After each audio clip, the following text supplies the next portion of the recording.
Good morning, everybody. It is 7 a.m. on Wednesday, November 16th. Your government taco forecast in Baton Rouge expects sunny skies with a high of 52. Coming up on OTB, we have a new edition of Would You Rather Wednesday at 8:15, and we preview LSU versus UAB. You can follow today's show on Twitter, Instagram, and TikTok at OTB_ESPN, or catch us on YouTube at the 1045 ESPN channel and subscribe for daily content. Hour number 1 of Off the Bench, live from the Mercedes-Benz of Baton Rouge studio, starts now. Let we go! All-Star Toyota presents Off the Bench with Jacob Hester and T-Bob Hebert. Yeah! Off the Bench with Hester and T-Bob. Hey, they said I gotta come off the bench. All-Star Toyota presents Off the Bench with Hester and T-Bob. Yo. Yo, what's happening, y'all? Welcome into OTB. Wednesday, November 16, 2022. T-Bob, Jake, Mario, Danny hanging out with you today. What's happening? If you're watching on youtube.com/1045 ESPN, hit the like button if you listen on the radio. Be safe. Follow the rules of the road. Try not to let my incredibly insightful commentary and hilariously off-the-cuff humor cause you to drive off of the road. We'll do our best today. Unfortunately, you probably won't drive off the road laughing this week because Matt Flynn couldn't make it. A bit unfortunate, a little bit of last-second thing popped up, but it's all good. We will catch up with Matt next week. Certainly, we miss him not having him in studio today. That said, we got a lot to get to today.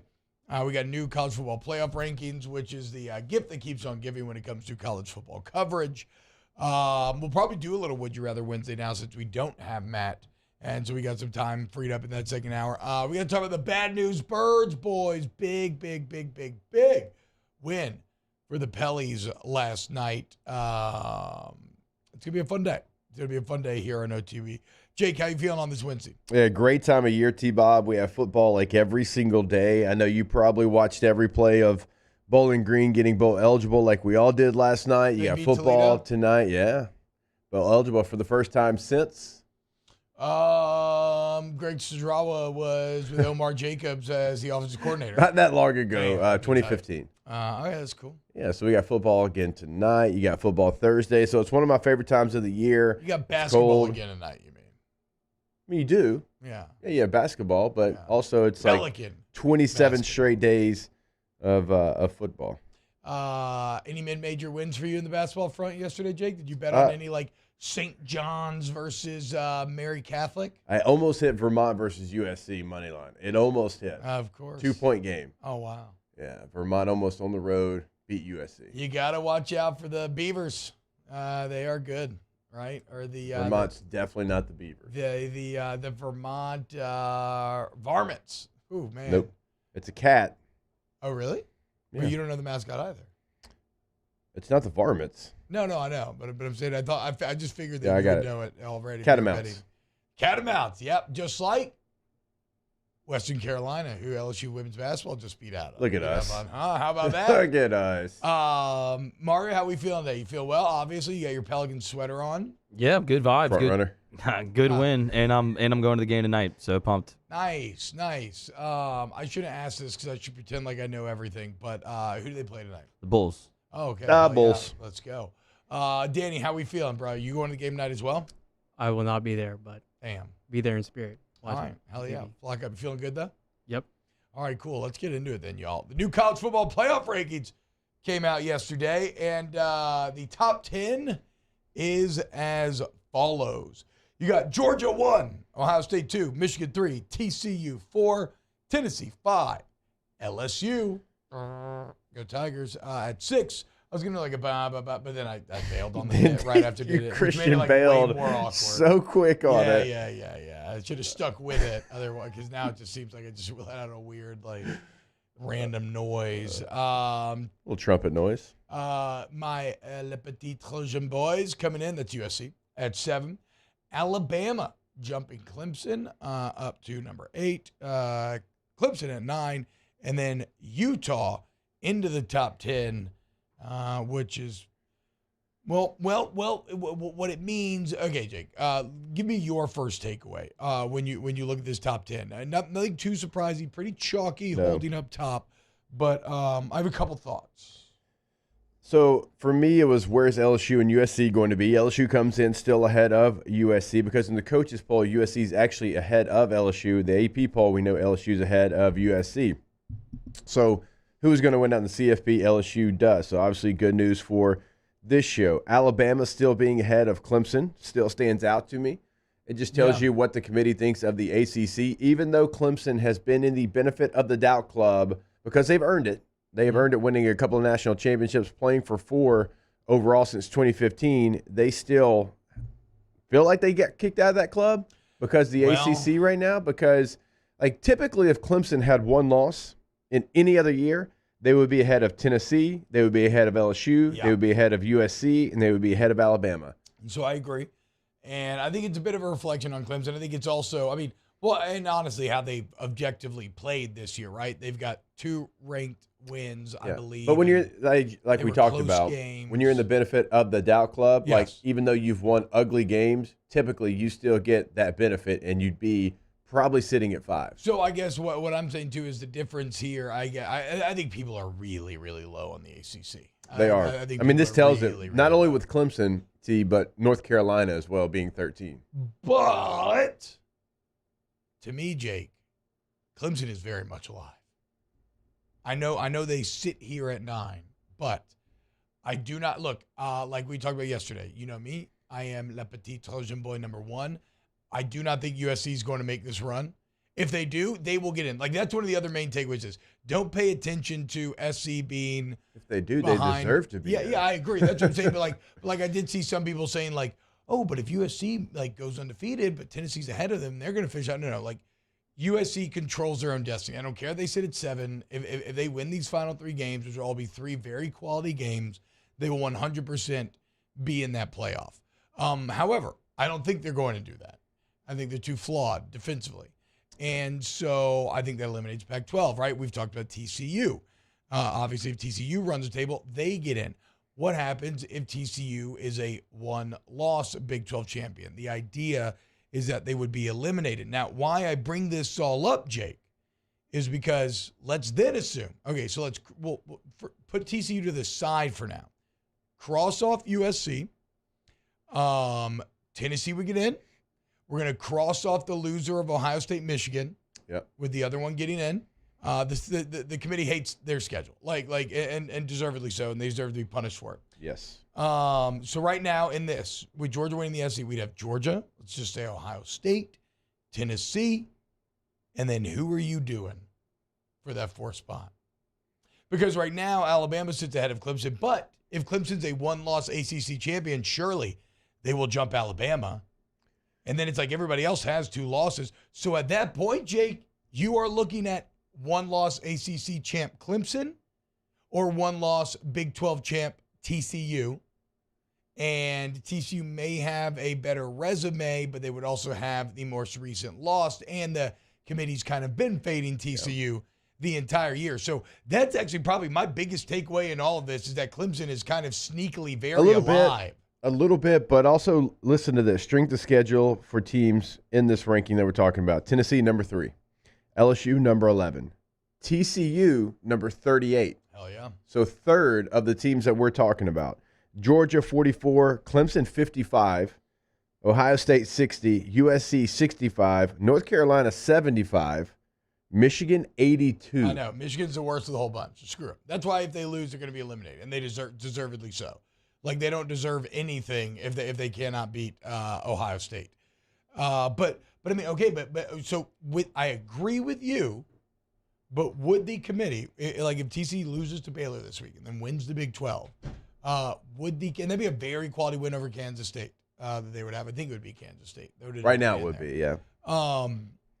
Would they really, with that recent loss, would they really put TCU over Clemson? I just don't know. Clemson still has a lot of room that they have to make up. Now, they haven't jumped Alabama. Would the championship in the ACC jump Bama? Feels like it. Yes. USC obviously has 3 difficult games. LSU has to go out there and beat two teams in the regular season, but certainly has to beat Georgia. I know. That's what I'm saying. It all lines up. The question to jump in there. The question is, though, so Michigan's about to get a victory, we assume, over Illinois. That's better for them, so it helps them a little bit. I think it depends on how Ohio State-Michigan plays out. If Ohio State loses a close game, it feels like the committee likes Ohio State more. They can get back into it over Clemson. I don't know about Michigan because they punished Michigan in the first ranking because of their poor schedule. Well, yeah, no, and they deserve to be punished. They're literally the worst. Jake just laid out. They're the worst strength of schedule of any of these major contenders. Like, and they have the added. I don't know. I mean, I don't think the committee would say this publicly, but I don't know that you can also just completely ignore it on like a human level. They had a great series planned with UCLA that they canceled and then replaced it with Hawaii.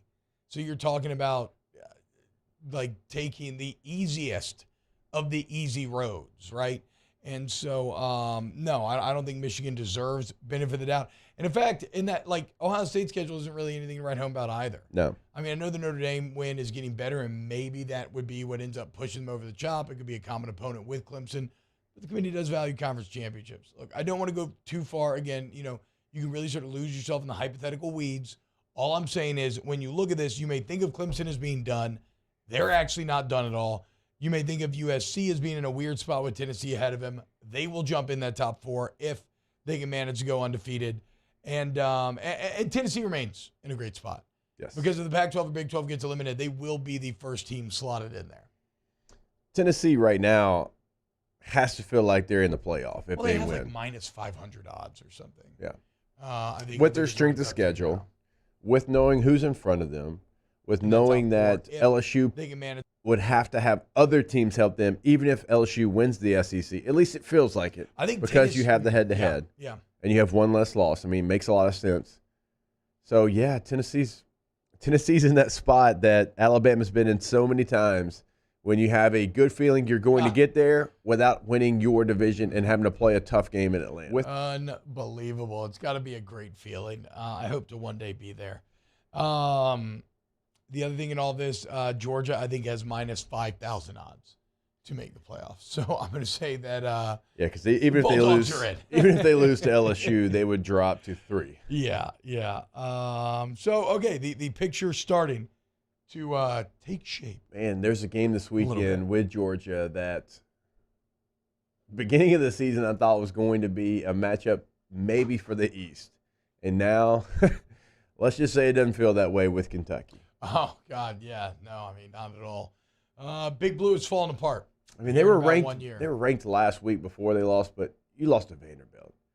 Yeah, so it might be the worst loss for Stoops. It's the first time since Vandy won an SEC road game since 2017 against Tennessee. And then was it the first SEC win overall in like 20-something games? 20-something games, yeah. Yeah, and I mean, this whole year for Stoops has been one giant. He got too cocky and flew too close to the sun. Kind of popping off at SEC media days. Beamer made him pay. Calipari calls Kentucky a basketball school, which they are, right? Doesn't mean you can't be good at football, but they're not a football school. He gets a little defensive about it. Well, way to prove Cal's point there. Yeah, it's been a coming, and then I think the extra salt in the wound is Tennessee just rocketing ahead of them. Yeah. Like rocketing ahead of them and doing things that Kentucky has never even sniffed. As Kentucky's been on this slow climb to try to be the second best team in the East. Tennessee's just like, oh, we're going to go to the playoff. Why not? Sure. We got Heupel and Hooker throwing deep balls. Y'all are here trying to grind out a run game with Will Levis completing like 70% of his passes with checkdowns.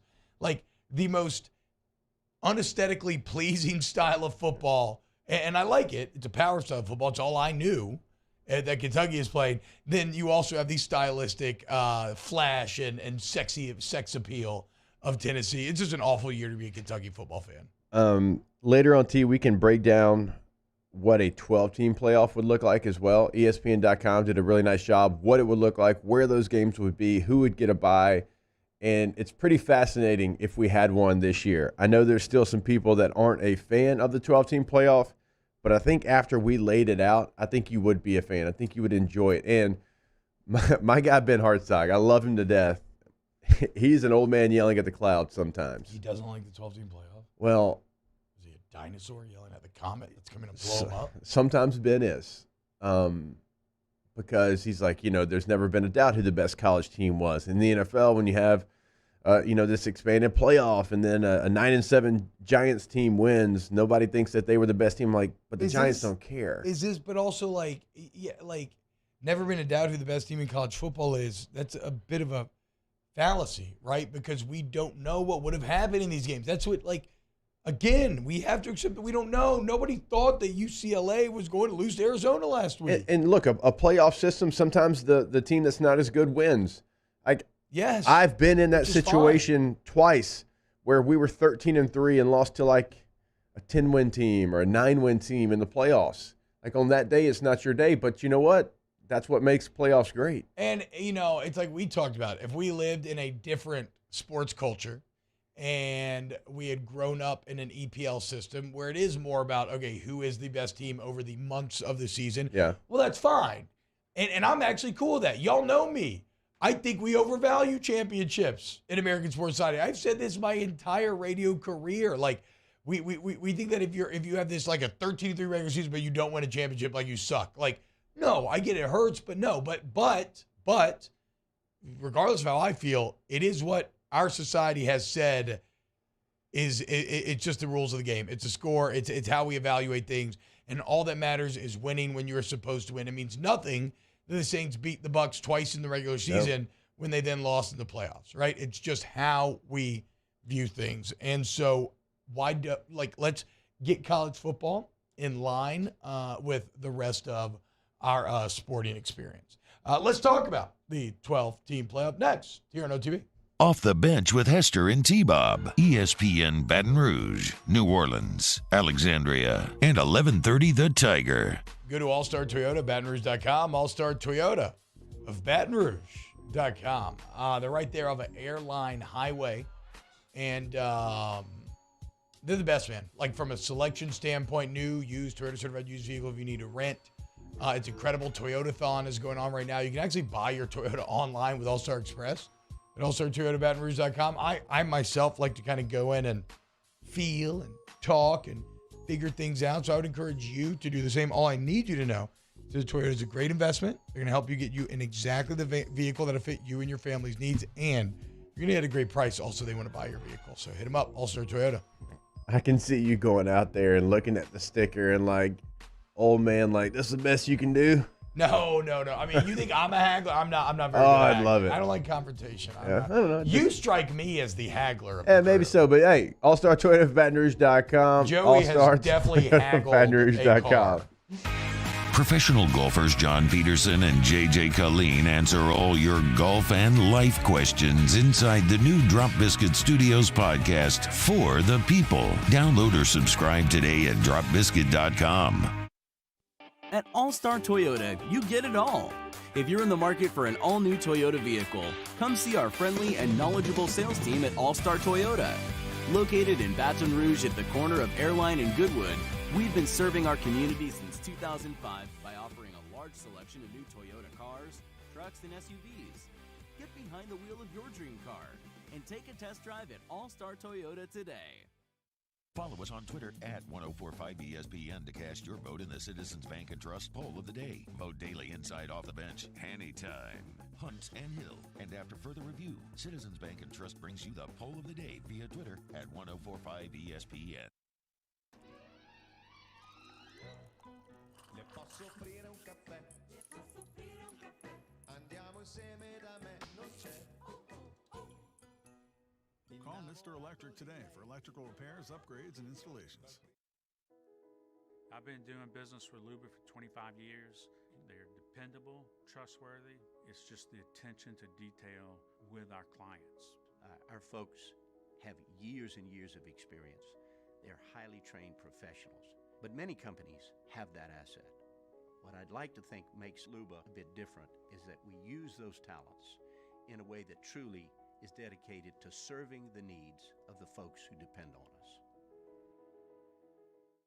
During the season at Thanksgiving, Corvell Toyota wants to take the time to thank you for your business. We could not be in business for over 50 years without you. Thank you. Thank you. Gracias. Thank you. Thank you from Corvell Toyota in Opelousas. Thank you. Gulf Coast Office Products is a nationally recognized Savin office equipment dealer based right here in Louisiana. Over 100 employees strong, Gulf Coast has the boots on the ground to support all vertical markets, from education, engineering, legal, and finance. With the latest in office technology, from desktop to production segment units, Gulf Coast and Savin have the perfect fit for you. Call 225-756-2644. That's 756-2644 for Gulf Coast Office Products. Oh, hey, what's up? It's Big D and Bubba, 100.7 The Tiger Morning Show. We'd love for you to join us every weekday, 4 a.m. till 9 a.m. Yeah, everything you want in a show. Country music. We got laughs. We got celebrity in-studio guests. We just need you. Join us every weekday morning, 4 a.m. to 9 a.m., right where it all started. That's right. Louisiana's country station, 100.7 The Tiger. ServiceMaster Elite create clean, disinfected work environments. As a local business, we take pride in serving the New Orleans and Baton Rouge areas. Our cleaning protocols follow CDC and OSHA standards for healthcare settings, offices, senior living. Join me, Jimmy Ott, for the Wednesday evening edition of Game Time, presented by Bet Rivers. We're at City Slice Pints and Pizza. That's 6-screen video wall, NHL, college hoops, NBA, and Maction. Triple header. Game Time, presented by Bet Rivers on 104.5 ESPN Baton Rouge.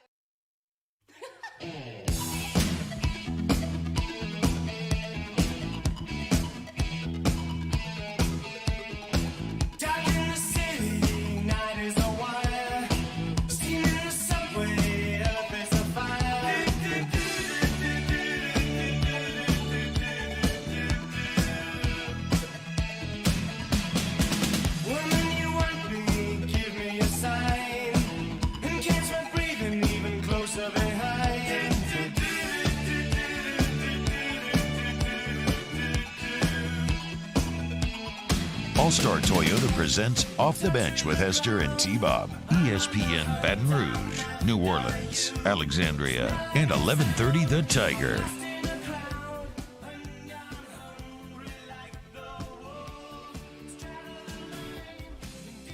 What is this?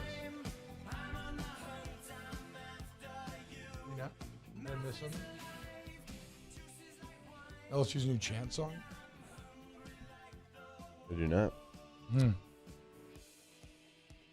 What's happening, y'all? Welcome back to OTB. T-Bob, Jake, Mark, Danny hanging out with you today. Hope you're having a wunderbare day. Look at that, Jake. How we feeling? On the TV right now, we got a little USMNT practice footage. Getting ready to take on Wales Monday, 1 p.m. Where are you going to be taking that game in, Jake? I will be in Los Angeles. Oh, it's going to be nice. That's going to be nice. Family, friends? My family, who's probably like not excited to watch the match with me because of things I'm yelling. Yeah. But there's nothing better than like a little vacay World Cup action. Yeah. Thanksgiving week. So it's fall and obviously love in the air. It's going to be an elite setting. The timing's very odd because we've never had one in the fall. It's always been the summer. And I love it in the summer because, like, you know, the kids aren't in school, so you don't have to, like, worry about, you know, getting them from A to B. You can just kind of hang out and watch it. Now, obviously, like, my show schedule has changed since the last World Cup. At the last World Cup, I was only doing, like, afternoon shows, and so I could just sit there and watch World Cup action all day long. But I kind of, you know, I'm intrigued by it being in the fall. We'll see how it works out. I am pumped to see some Pulisic. Let's go, baby. Pulisic? How do we say it again? Pulisic. Let's go. All right. Real quick, a little CFB action. 12 is greater than 4. Good math, T-Bob, right? But I also think that is the case when it comes to the college football playoff. Let's do what we do every week and look at a little hypothetical. What would it look like today if you had one? I think you're going to see just how sexy this would be. So, per how the current proposal is, the top seeds, like whoever is leading, okay, excuse me, out of the leaders of the Power 5 conferences, the top 4 ranked ones will get the buys, right? So that'd be Georgia, 1 seed. Ohio State is a 2. TCU is a 3. And USC as 4. Obviously, Clemson and the ACC left out. The remaining seeds are 5 through 11. And then the 12th seed is the main group of 5 teams. So right now, 5, Michigan, 6, Tennessee, 7, LSU, 8, Alabama, 9, Clemson, 10, Utah, 11, Penn State, and 12, UCF. Now imagine this, okay? Feels great outside right now, right? Feels incredible. It's all wintry, probably getting you in a good mood to get cozy, drink a little hot cocoa, a little hot coffee, watch some sports with your family while honey baked ham cooks in the oven and the smells are drifting through the air and you're eating deviled eggs. God, I love deviled eggs, dude. The point of all of this is imagine if in this setting, you then could sit here and watch Penn State take on Tennessee in the first round of the playoff. Utah take on LSU in the first round of the playoff. Clemson, Alabama, a game that's been a national championship at times. UCF, Michigan, right? I mean, this sounds too good to be true. Only it could be true, and it could hopefully be just a couple of years away. I mean, think about games. Number 9 Clemson at Alabama, like in Tuscaloosa. Utah traveling down to take on LSU. Utah coming to Baton Rouge is awesome, dude. That'd be so much fun watching Cam Rising take on Harold Perkins.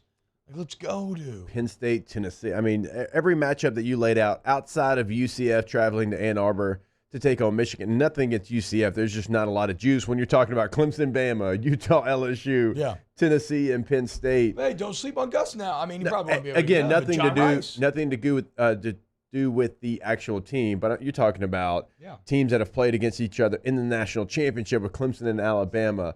Obviously, like Utah wins the Pac-12 last year going against LSU, like Tennessee and Penn State, 2 blue bloods that are trying to be what we consider back and trying to get into the conversation of winning a national title. LSU wins, they go play Ohio State. If whoever wins, Clemson, Alabama plays Georgia. If Michigan, USC, right? I mean, and then LSU or Utah would face off against Ohio State next round. You get TCU against Tennessee or Penn State. USC against Michigan. That's a sexy blue blood, old school college football holiday matchup if I've ever heard of one. And then Clemson, Alabama taking on Georgia. Like Michigan SC in the Rose Bowl just feels like what college football was like when I was growing up. Hey, speaking of the Rose Bowl, they sold it out. For the UCLA game? They did. Battle of LA? It's a little weird. The UCLA football Twitter is promoting a sellout at 70,000 tickets. Stadium seats over 90,000. Tarps. I was about to say, but we all know those Giants UCLA Medical Center tarps that they like to advertise aren't going to pay for, the advertising rules, everything. They tarp off significant portions of that stadium. But it does look like we'll have a full Rose Bowl this weekend for whatever that's worth. California football, not dead. At least they can still make a big-time UCLA and USC matchup happen. Look, man, it's Scott Dice says right here, Chelsea playoff would be badass. Like, we hold these truths to be self-evident. I only like to play this game every week, not to prove anything, because I think we're almost all on the same page at this point. I like to bring this up just because I like to fantasize. I like to tantalize. I like to lay down at night and think about all these prospective matchups and me drinking delicious beers while watching this with, like, Christmas hanging in the air. It just sounds so good, dude. Now, like the NFL playoffs, it's a grind. And this would become that. Let's just take the team that we cover, LSU. All right, you win a home game against Utah. Then you go to Miami to take on Ohio State. You win that. You go out west, right? You go to the Fiesta Bowl to take on like the NFL, TCU, Tennessee, Penn State, whoever, right? And then you go to Los Angeles. Yeah. Like, you probably actually stay out west. You don't even come back home. If you're this team that plays in Arizona. You don't think it'd be like a couple weeks? I don't know. So that is actually one thing they have to figure out is one of the main hurdles is the timing as it pertains to the NFL playoffs. You're probably going to end up going head-to-head with some NFL games, which both parties have kind of had a little, like, unspoken agreement that we weren't going to do it, but now both parties are looking to expand into each other's territory. The thing, college will play a game, though, on a day that's not a football day. That's why they play that championship on Monday, for sure, the Natty, right? But how much of that do they want to do? Like, the NFL doesn't, though. Like, the NFL is not going to change their days. Their days are their days. Well, they're moving Yeah, and that it's Saturday and Sunday. I thought, I'll look it up. I don't want to speak off the top of my head. They're moving something that is causing some friction here. The NFL is they're expanding somewhere, but so is college, obviously, at least trying to. It just seems great, man.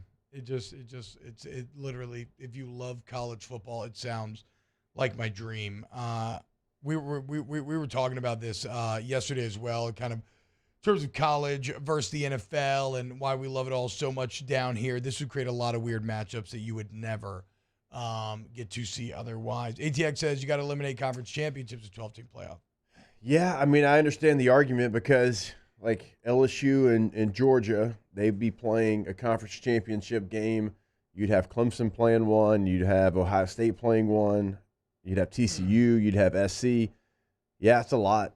I'm not even talking about can they handle it, because I actually think when you look at going from college football to the NFL, and certainly when you and I were playing T-Bob, like you go from, what was it, 14 games, I think, back if we made it to the championship game, and then we played 15. I don't know exactly how, but we played, no, 13-1. You're right, 14 games. Go ahead, yeah. And so then you go from that to 20 games when we were playing. Now, like, you have a little bit different scenario with the preseason in the way it is, but, like, you know how you fix that? It doesn't give you, you don't have, like, you don't work up to that. You go from, 14, 15 games in college to 20 games in the NFL.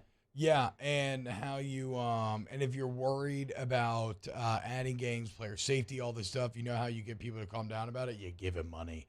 You give the players a portion of the playoff proceeds. I don't know if I love getting rid of conference championship games. If it had to happen, I suppose. But imagine how unsatisfying it would be.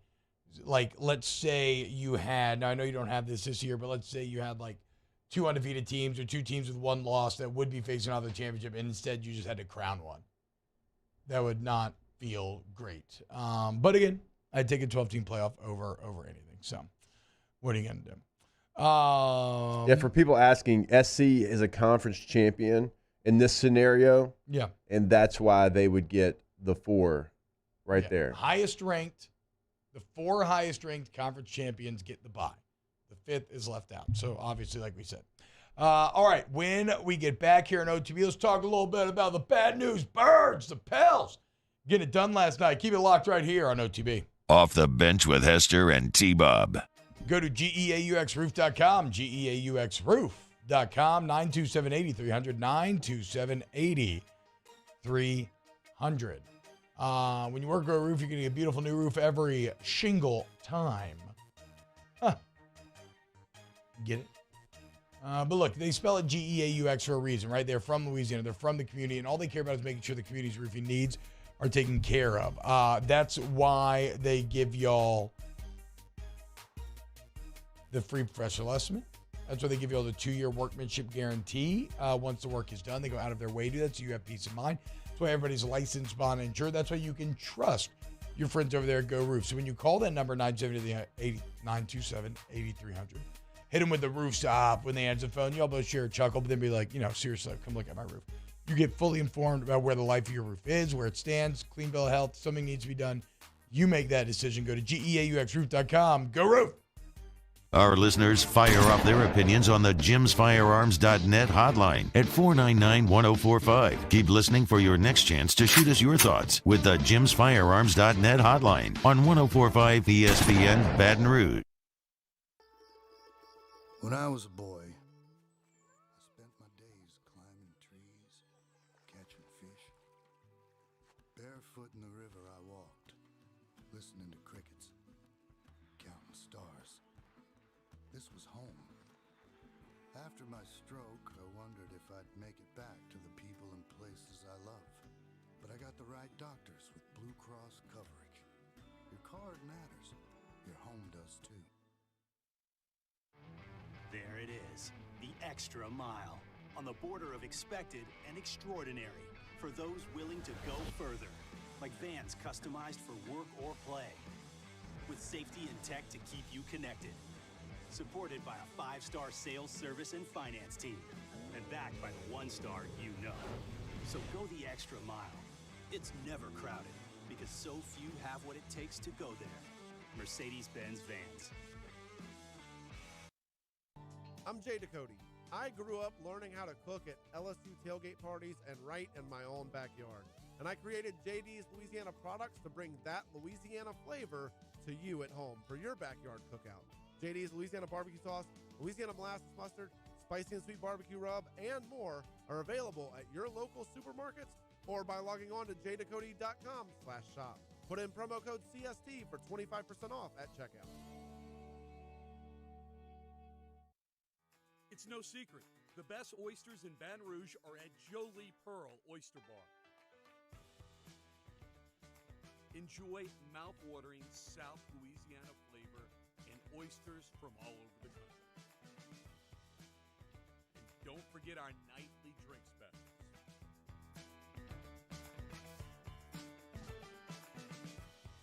Jolie Pearl Oyster Bar, located in downtown Baton Rouge. Eli's always been into grilling. It took us a while to see it, but the signs were there. What are you doing, Eli? I knew grilling was my thing. I have been talking about it throughout my career. Happy with the results? I am. Got the new grill from barbecueguys.com. It performed great. My advice, as I always told my boys, do more of what you were born to do. Barbecue Guys, for those who were born to grill. You want cheese on your burger, Pops? I'll take a little cheese. Crime has serious consequences, but anyone can make a mistake. If you find yourself in trouble with the law, know that you have rights, and it's okay to demand them. The law offices of O.C. Brown are here to protect you and your rights. Felony or misdemeanor, DUI or drug charge. No matter what crime you're accused of, you still have rights. Let the law offices of O.C. Brown uphold them. Call 225-343-1111. To the Prep Football Playoffs, and we get started Friday night at 6 with Louisiana Prep Preview, presented by the Baton Rouge Orthopedic Clinic. Catholic High and Archbishop Rummel kick off at 7, immediately followed by the Lake Urgent Care Total Occupational Medicine Louisiana Prep Scoreboard Show on YouTube, Your View, and 104.5 ESPN Baton Rouge.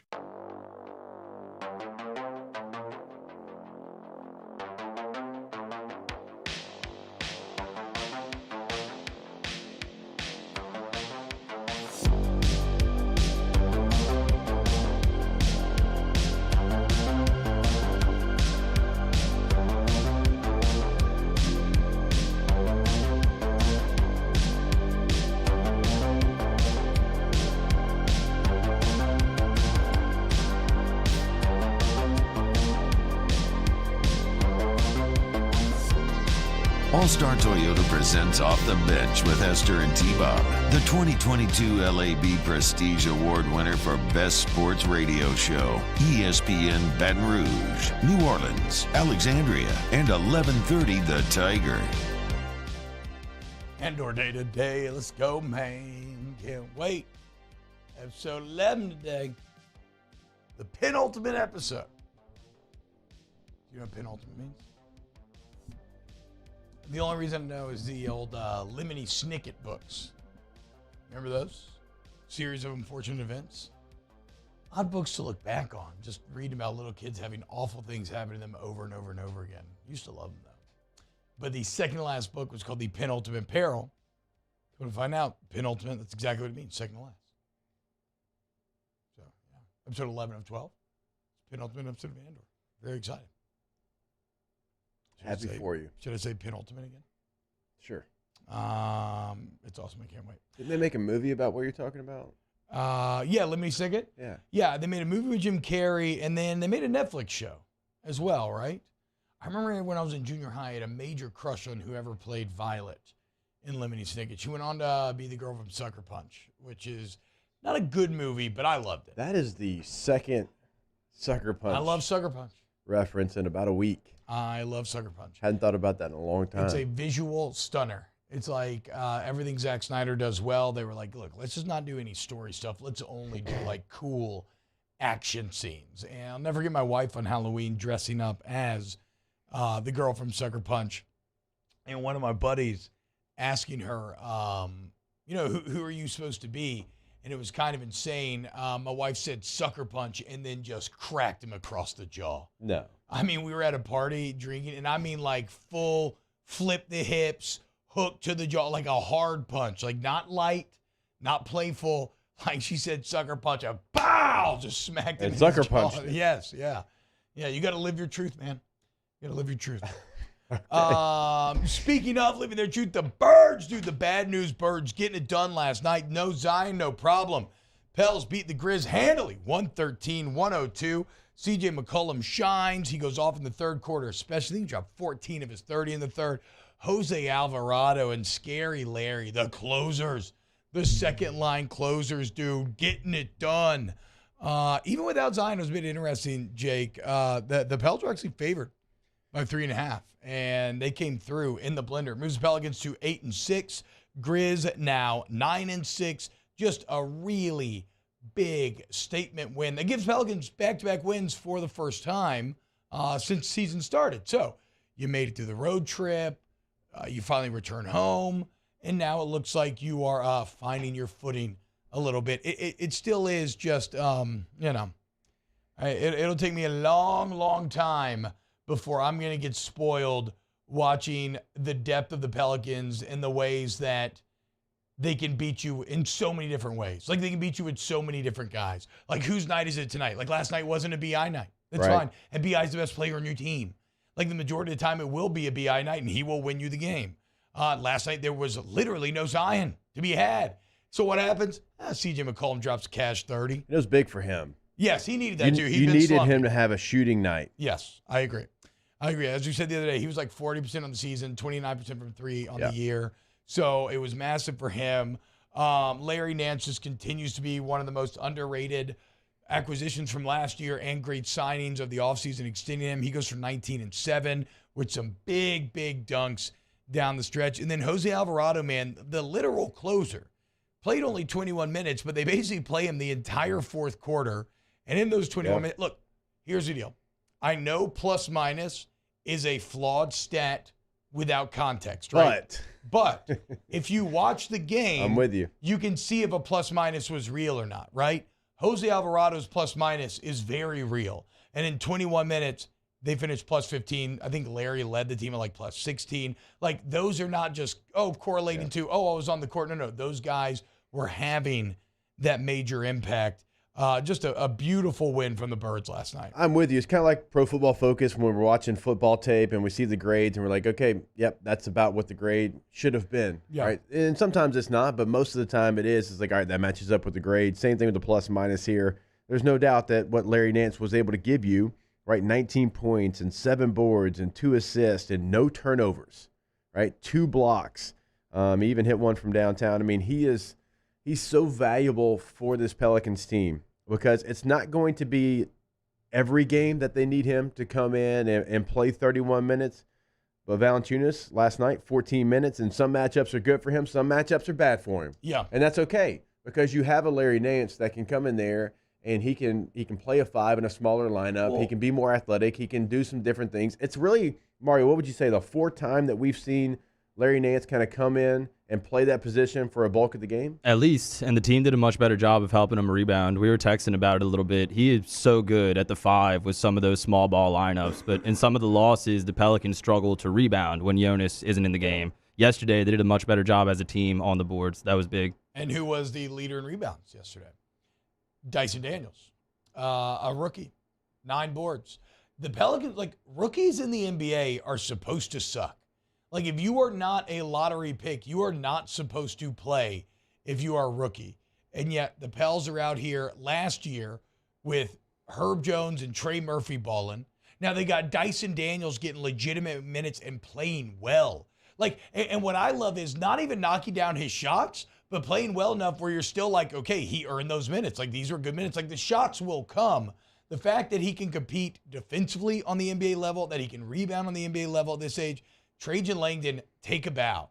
Your scouting is out of control right now. Like, all other NBA teams need to be studying what you are doing in order to, and then Jose Alvarado, obviously, as well, right? Like, it's just insane how effective these young players are early on, and it's a credit to Willie Green for getting these guys that should be in over their head ready to play.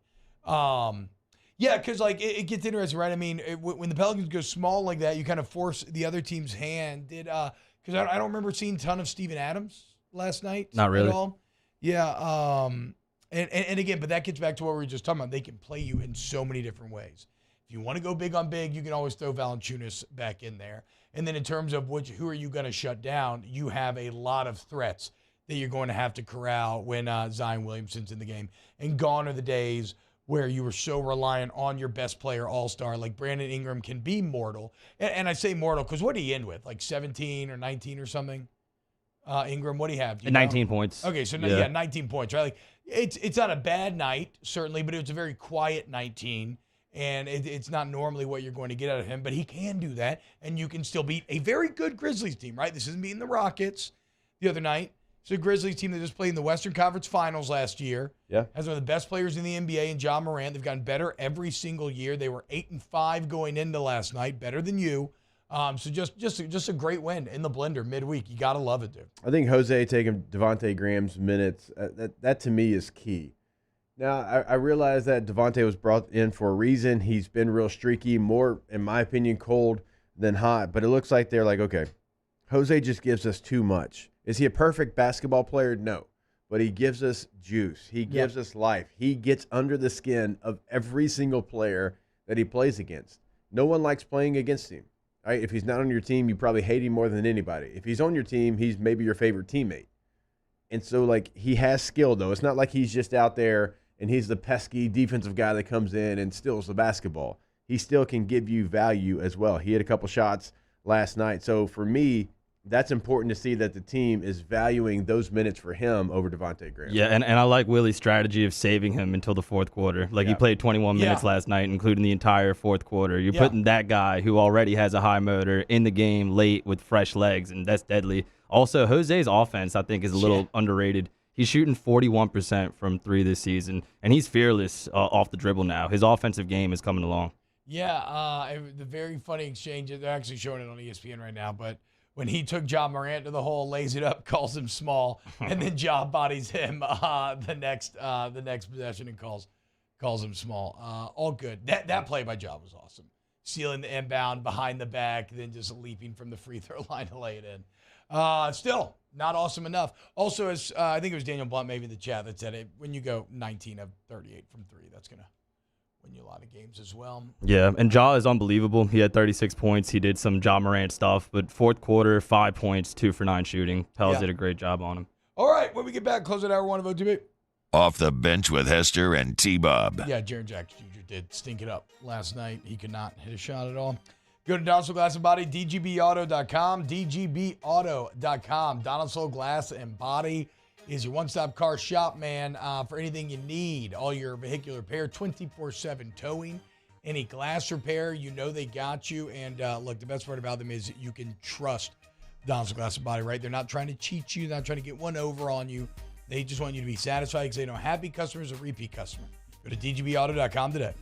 Yeah, we tell you every single day because it is factual. They've been doing it since 1977, and they've been doing it with you in mind. They're going to be transparent throughout the entire process, not going to try to trick you with a huge bill at the end. They're going to tell you what's going on, how they can fix it, and exactly what everything is going to cost. They've done it for me, they've done it for T, and they certainly will do it for you as well. DonsonvilleGlassandBody.com. Check it out. One-stop shop. No matter what you need, they've got you covered. DGBAuto.com.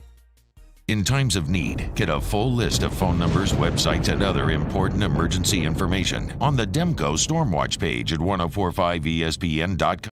Bayou Chrysler Dodge Jeep Ram has $11,000 off MSRP plus 2.9% for 72 months on all new 2022 Ram Black Widow trucks in stock. All new Bayou vehicles come with a 1 million mile powertrain warranty and free delivery. If you need sales or service, the crew at Bayou is going to do right by you.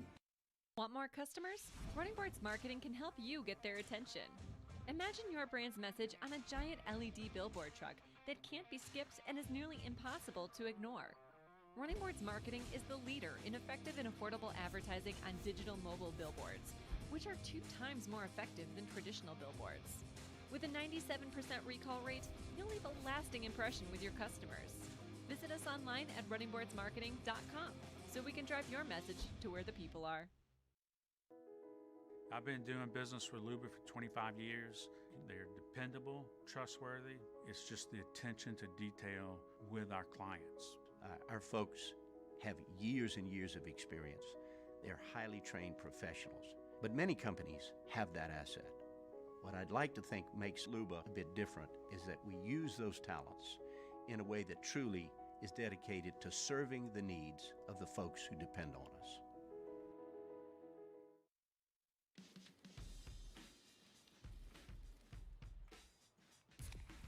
Light beer shouldn't taste like water. Miller Lite has more taste and only 96 calories. It's Miller time. Louisiana. It's a place defined by culture, by pride, by passion, by people who do more than love this place. They celebrate it, elevate it, champion it. They are the individuals who embody what makes Louisiana great. The companies that make Louisiana a better place to work and live. The nonprofits leading transformational change in our communities. Champions of Louisiana are all around us, and LWCC is proud to celebrate them because we've always been Louisiana loyal, supporting the workers, the innovators, the change agents of this great place we call home. Who are the champions around you? Together, we can share their stories. Together, we can help our home state thrive. Together, we are Louisiana loyal. Always.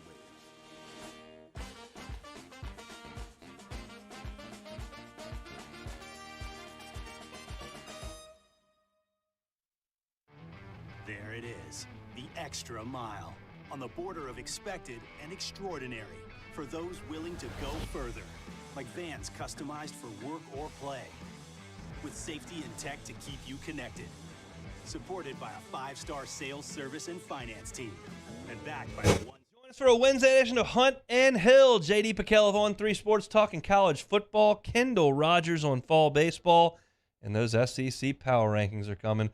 104.5 ESPN, Baton Rouge.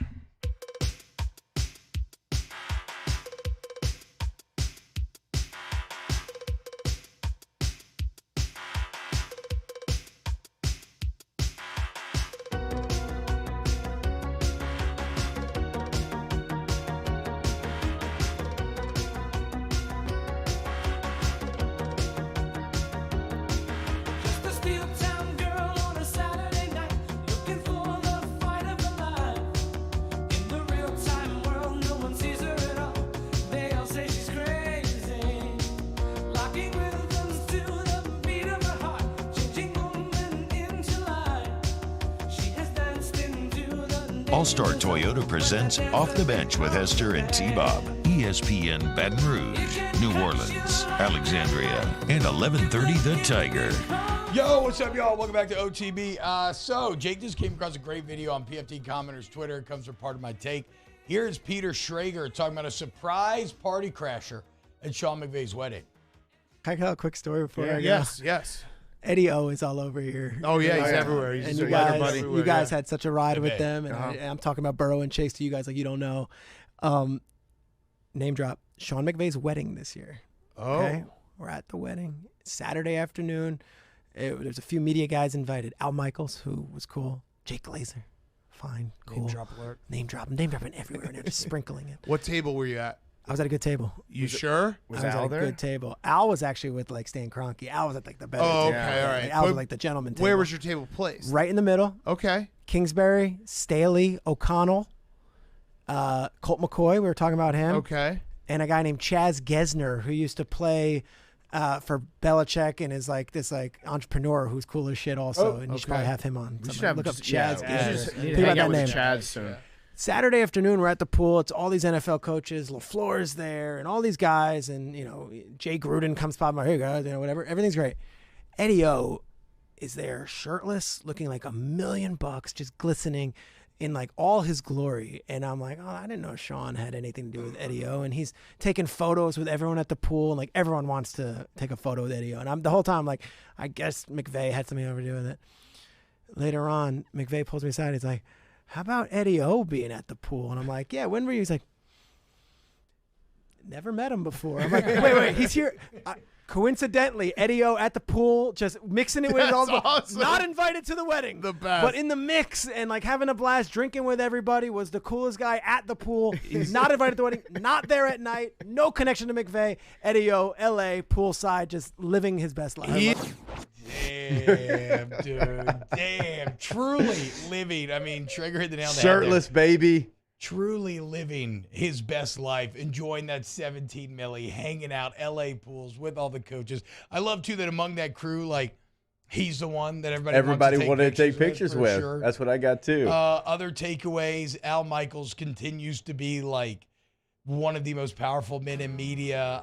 Remember there was like the Thursday Night Football story about him like holding court. Sitting at Kroenke's table is pretty insane. I mean, when I was in St. Louis, we were literally told never to look Stan Kroenke in the eye. Hour 2 next. Off the bench with Hester and T-Bob. Yes, Leroy Glover, when speaking to us, told us if you see him in the hall, do not say hello, do not look him in the eye. Wow. Yeah. Screw Kroenke. I'm so glad the Rams are falling apart. Go to AccuTemp in Baton Rouge, AccuTempBR.com, AccuTempBR.com. For all your AC, heat, and electrical needs, it's one-stop shop, and it's AccuTemp of Baton Rouge. Look, man, you get service to the highest degree. And you're like, oh, I get it. They do HVAC stuff, right? Degree, I get it. But what you don't get is that it's not just a saying, okay? You will only understand just how mind-blowing the customer service is if you actually get them to come out to your home. I mean, you can go read the online reviews, you can listen to me, but I know you're not going to believe me until you experience it for yourself. So anything you already know, AC Heating, AccuTemp BR. Yeah, the heater automatically kicked on this morning, right? You got it set with that Nest. You can have that Nest by AccuTemp as well, AccuTempBR.com. Bayou Ford has $10,000 off MSRP plus 2.9% for 60 months on new 2022 Ford F-150s. All new Bayou vehicles come with a 1 million mile powertrain warranty and free delivery. If you need sales or service, the crew at Bayou Ford is going to do right by you. I've been doing business with Luba for 25 years. They're dependable, trustworthy. It's just the attention to detail with our clients. Our folks have years and years of experience. They're highly trained professionals, but many companies have that asset. What I'd like to think makes Luba a bit different is that we use those talents in a way that truly is dedicated to serving the needs of the folks who depend on us. Gulf Coast Office Products is a nationally recognized Savin office equipment dealer based right here in Louisiana. Over 100 employees strong, Gulf Coast has the boots on the ground to support all vertical markets, from education, engineering, legal, and finance. With the latest in office technology, from desktop to production segment units, Gulf Coast and Savin have the perfect fit for you. Call 225-756-2644. That's 756-2644 for Gulf Coast Office Products. Oh, hey, what's up? It's Big D and Bubba, 100.7 The Tiger Morning Show. We'd love for you to join us every weekday, 4 a.m. till 9 a.m. Yeah, everything you want in a show. Country music. We got laughs. We got celebrity in-studio guests. We just need you. Join us every weekday morning, 4 a.m. to 9 a.m., right where it all started. That's right. Louisiana's country station, 100.7 The Tiger. Service Mastery Elite create clean, disinfected work environments. As a local business, we take pride in serving the New Orleans and Baton Rouge areas. Our cleaning protocols follow CDC and OSHA standards for healthcare settings, offices, senior living, restaurants, and industrial plants.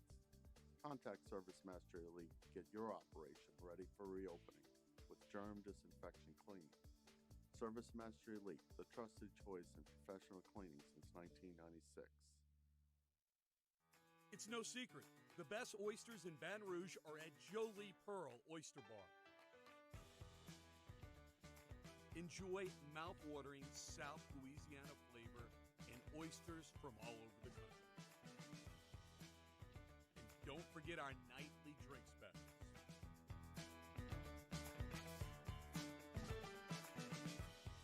Jolie Pearl Oyster Bar, located in downtown Baton Rouge. There's nothing better than tailgating, but it can be a lot of work. So why do it yourself when you don't have to? Let Revelry Sports and Entertainment set up your luxury tailgate on campus. Order what you want and just show up to party. Book your tailgate today at revelryteam.com. Revelry Sports, the official tailgate partner of LSU Athletics.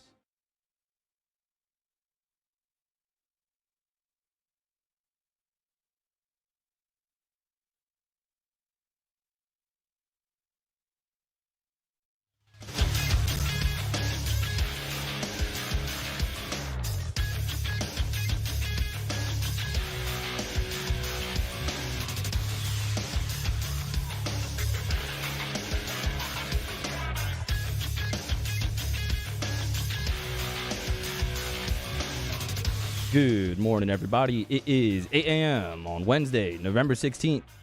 Your government taco forecast in Baton Rouge expects sunny skies with a high of 52. Coming up on OTB, we have a new edition of Would You Rather Wednesday. You can follow today's show on Twitter, Instagram, and TikTok at OTB_ESPN, or catch us on YouTube at the 1045 ESPN channel and subscribe for daily content. Hour number 2 of Off the Bench, live from the Mercedes-Benz of Baton Rouge studio, starts now. Let we go! All-Star Toyota presents Off the Bench with Jacob Hester and T-Bob Hebert. Yeah. Off the Bench with Hester and T-Bob. Hey, they said I got to come off the bench. All-Star Toyota presents Off the Bench with Hester and T-Bob. Yo, yo, yo.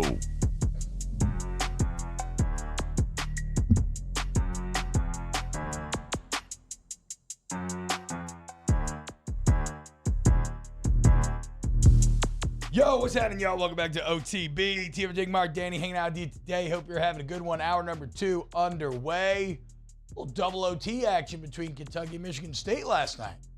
Michigan State must be pretty good. I don't know. I mean, you know infinitely better than I do. Well, they played Gonzaga in San Diego on the USS Abraham Lincoln, and that was a very close game, 1-point game. When are we going to play a football game on an aircraft carrier? I'll go. Sure. Make it happen. And then they played last night. They played against Kentucky, so they're not ranked. But did they beat them both or what? I didn't see the final score of this. I saw it was in double OT. So they lost. You know what? I don't even know. I didn't stay up late enough to watch to see. I saw the first overtime. I'm like, I gotta go to bed. They lost to Gonzaga by 1. Okay. But a lot of people were making it more about Gonzaga, like maybe struggling because Michigan State wasn't ranked. But turns out maybe the Spartans are good. Okay, shout out. Tommy Izzo getting it done. Tommy. Old Tommy. Let's talk a little more college football this hour. It's kind of a weird game for LSU. I mean, like, I don't know, Jake. We haven't even mentioned UAB yet this week. I suppose we should. You love mid-level college sports. What give us like a very basic scouting, or just give us what you know. I'm not even going to ask you for a scouting report. Like, what do you know about the Blazers this year? So UAB was a team that I thought would win the Conference USA. It was really between them and UTSA. UTSA has lived up to their portion of it. They're 6-0 in conference play, 8-2 overall, including a close loss against some Power 5 teams. And then you look at UAB, they have not held up their end of it. They're 3-4 in conference play. They're 5-5 overall. When you look at what they've done over the last 4 weeks, they've lost 3 of 4. You lose on the road to Western Kentucky. You lose on the road to Florida Atlantic. You lose to that UTSA team. Now, all those games were one-score games, right? So they're not getting blown out by any means, but they're losing close games. They did get a win over North Texas last week, 41-21. DeWayne McBride's the story of this team. He's their running back. He's got 1,400 yards already, 17 touchdowns on the year. He was somebody that everyone knew coming into the year, so it's not a surprise. He didn't come out of nowhere or anything like that. But when you look at what he's been able to do, he's going to run for over 100 yards in almost every game that he plays. He ran for 200 against Western Kentucky. When you go and you look at some of the teams that they played, LSU can hold him under 100? It would be a feat. I mean, look, here's the and he didn't I think he missed the first couple of games. Here's his season so far. 177 against Liberty, 223 against Georgia Southern, 121 against Rice, 120 against Middle Tennessee, 137 against Charlotte, 200 against Western Kentucky, 168 against Florida Atlantic, 141 against UTSA, and 120 against North Texas. So what are we looking at quarterback-wise? Is this very much a shut him down and, cut off the head of the snake and the body follows situation? I mean, he's definitely the story. Like, that's kind of been one of their issues. Dylan Hopkins is their quarterback. He's throwing. I like our interior defensive line. I'll take Mekhi Wingo and Jaquelin Roy and Ali Gay, how he's been playing against the run, B.J. Ojolari, Micah Baskerville, and Greg Penn. Like, this could be a great – I would love to see Greg Penn build off of what he did last week. This would be a great game to him for him to build off of, to your point, because it feels like maybe his style of game. When you look at the quarterback I mentioned, Dylan Hopkins, the most attempts he has this year is 27. He usually averages somewhere in the high teens as far as attempts, so they're not going to throw it a ton. He will run it a little bit. He does have a game against Charlotte. Charlotte fired their coach already this year. He had 10 for 103. It's impressive. What? How do you know that? Charlotte fired their coach. Will Haley was the coach? Who? Yep. I don't know. Does LSU cover the 14.5? Because it feels a little low. No, I didn't ask you if they cared, but there are a lot of people that do. I know you don't bet on LSU games. I don't. But a lot of us do. Mm-hmm. And 14.5 feels low, especially considering you got an LSU offense that I got to imagine is a little bit, wanting to bounce back, right? Like the same way that we said that last week, I felt like Tennessee was going to want to show out against Mizzou. And my God, did you see the Joe Milton deep ball, by the way? Mm-hmm. We probably should play that just because it's incredible. Like, I see why Heupel thought he was going to play Joe Milton over Hendon Hooker at first, because that dude has a cannon. But I'm surprised Joe Milton's still at Tennessee. I know. But will he play next year, or you think that new 5-star they're paying like $8 million? Well, I'm not sure. But whatever. Is this it, Danny? I mean, look at this thing, guys. This thing literally travels 70 yards in the air. Do you know how hard that is to do? Like when you're just in shorts, seeing how far you can throw it, much less throw into somebody exactly on a route. I guess 60 yards would be the literal. But he didn't even. He was flat-footed. Yeah. You know what I'm saying? Like it wasn't like a climbing in the pocket. Yes, he could probably throw it 80 if he like really crow hopped and cranked that thing. Also, I love that it's 59-24 and you throw a 60-yard touchdown in the air. They also ran a play with like time expiring. So that's kind of my point here, though. The same way that you saw Tennessee want to do this, I kind of feel like the LSU offense, not this extreme, but like I feel like they want to show out a little bit, man. They got knocked down last week. I think they want to bounce back. Maybe so. We'll see. So UAB, again, going back to it, like they're not the team that we thought they would be coming into, or at least I had them again. I had them winning the championship in their conference. Now, all of their losses, every single one of their losses has been by one score, even against Liberty, 21-14. But still, like LSU's not Rice. LSU's not Western Kentucky or Florida Atlantic or UTSA, right? LSU is a better team than that. So 14 points, 17 points in that range seems about right. That's why the line's at 14.5. If they won 35-14, wouldn't be surprised and cover there. So I would say if you asked me to bet on LSU, yes, they would cover. Okay, there we go. Plus, I mean, UAB, look, we all remember when Coach Saban was here, UAB came into Tiger Stadium and beat LSU. No, there's only one mid-major team that I fear, and it's Troy. Okay? If you're not Troy, I'm not overly concerned. I'm just saying. They now, I don't know they do have a tight mask. I don't know if any of the players were actually born when that happened. Maybe a couple of them.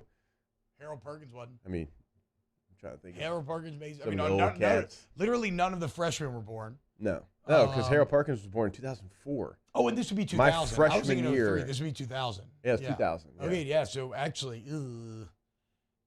outside of the upperclassmen, Baskerville's been here. I think he played an evangel with me. He's been here. I mean, he was born. But yeah, honestly, like outside of the upperclassmen, the entirety of LSU may not have been born when they last lost. Wow. When I said Harold Perkins was born the year I came to LSU, it hurt worse than I thought it would. What do you think the crowd's going to be for this 8 o'clock kickoff? Because my deal is like, it's a bit of a mixed bag, right? Because you want to honor this team, ideally, right? And normally, I feel like in LSU history, when you've had a great team, people show up no matter what the game is. And the stadium's pretty much going to be full. But last home game. It is the last home game as well. That helps. But it's going to be cold. At 8 o'clock at night. Pretty late. Not a great opponent. the traffic thing looms very large in all adults' minds nowadays. Although it's much better. They've done a much better job. Have they really? Oh, it's so much better. See, I have no if you get out in experience time. with it. Like Okay. the games that I've left, and I've stayed for Ole Miss, I stayed for Alabama, the full length of the game.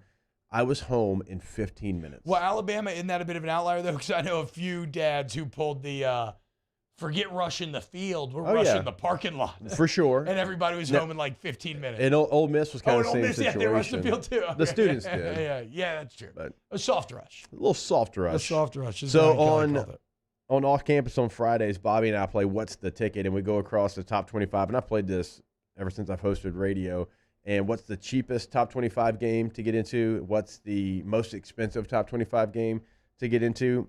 LSU is kind of in the middle there. So if you're like trying to find $25, okay, you can get a ticket as low as $25. I think that is a good sign, though. To give you an example, like Austin Peay in Alabama, $7. UL Lafayette and Florida State, $17.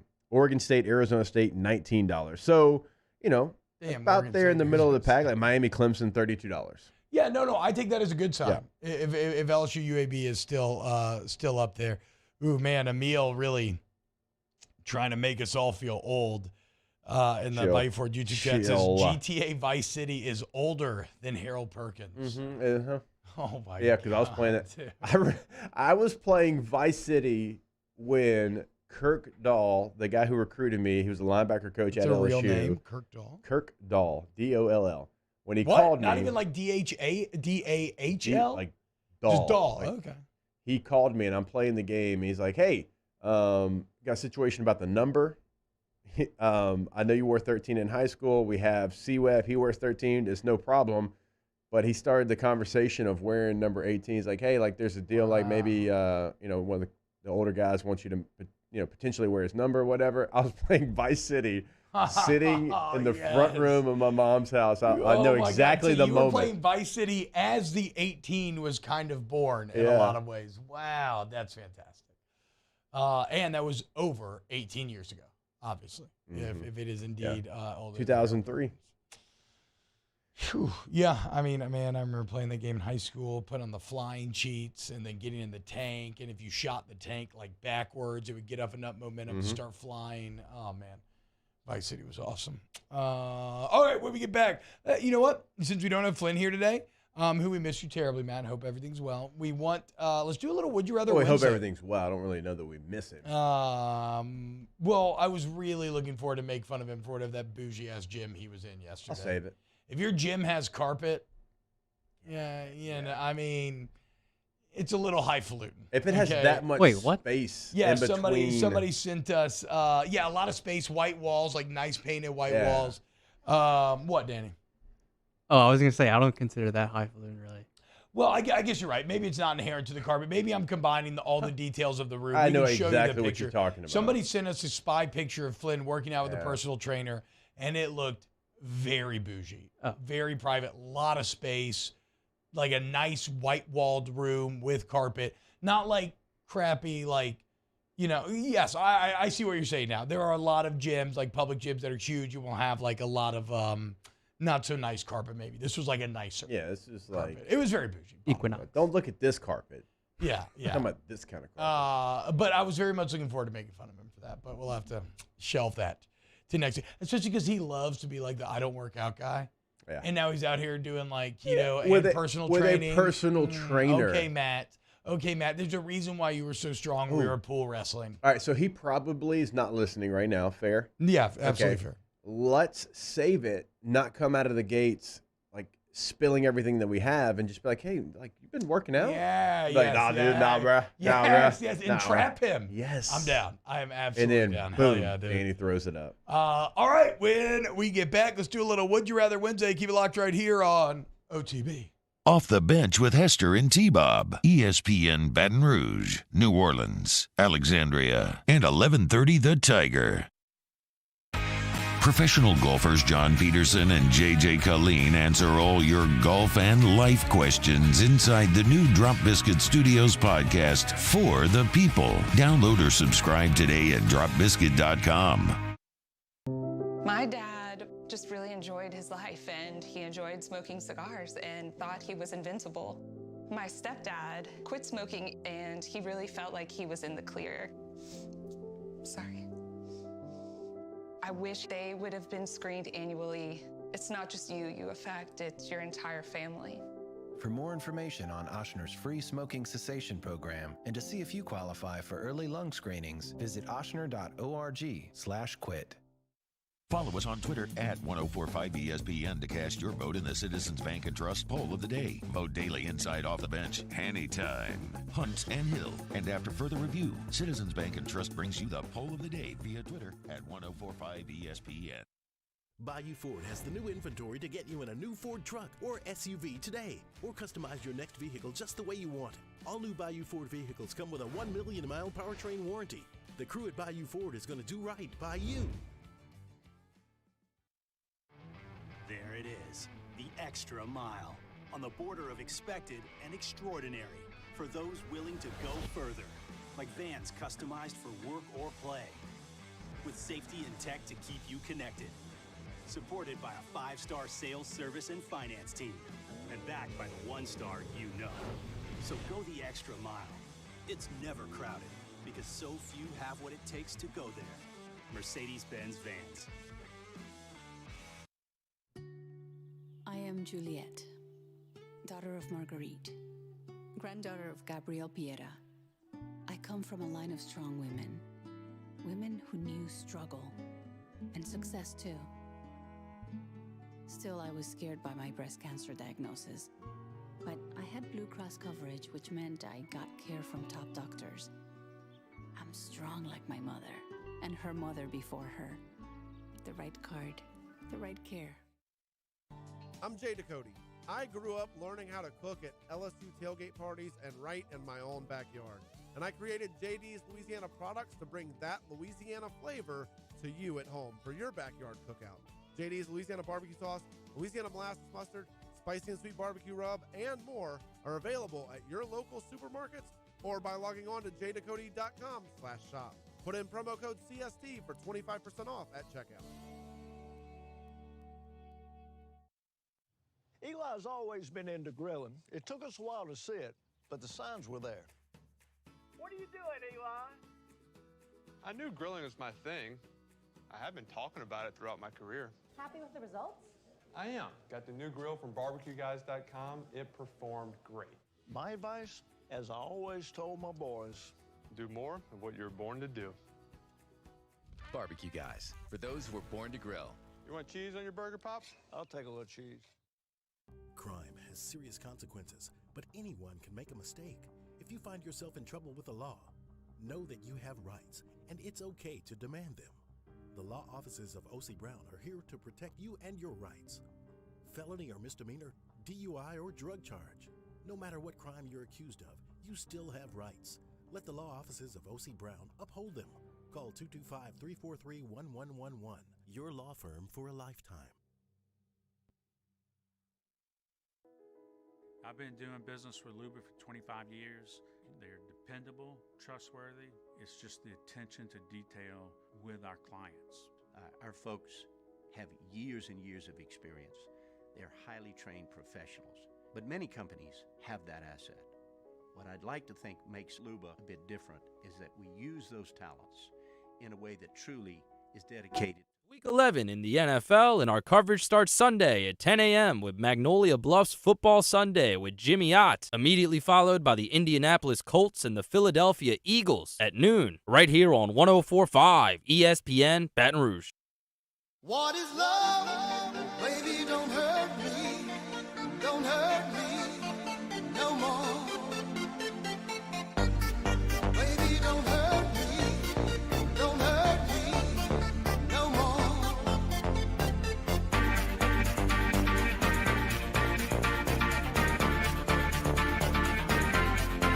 What is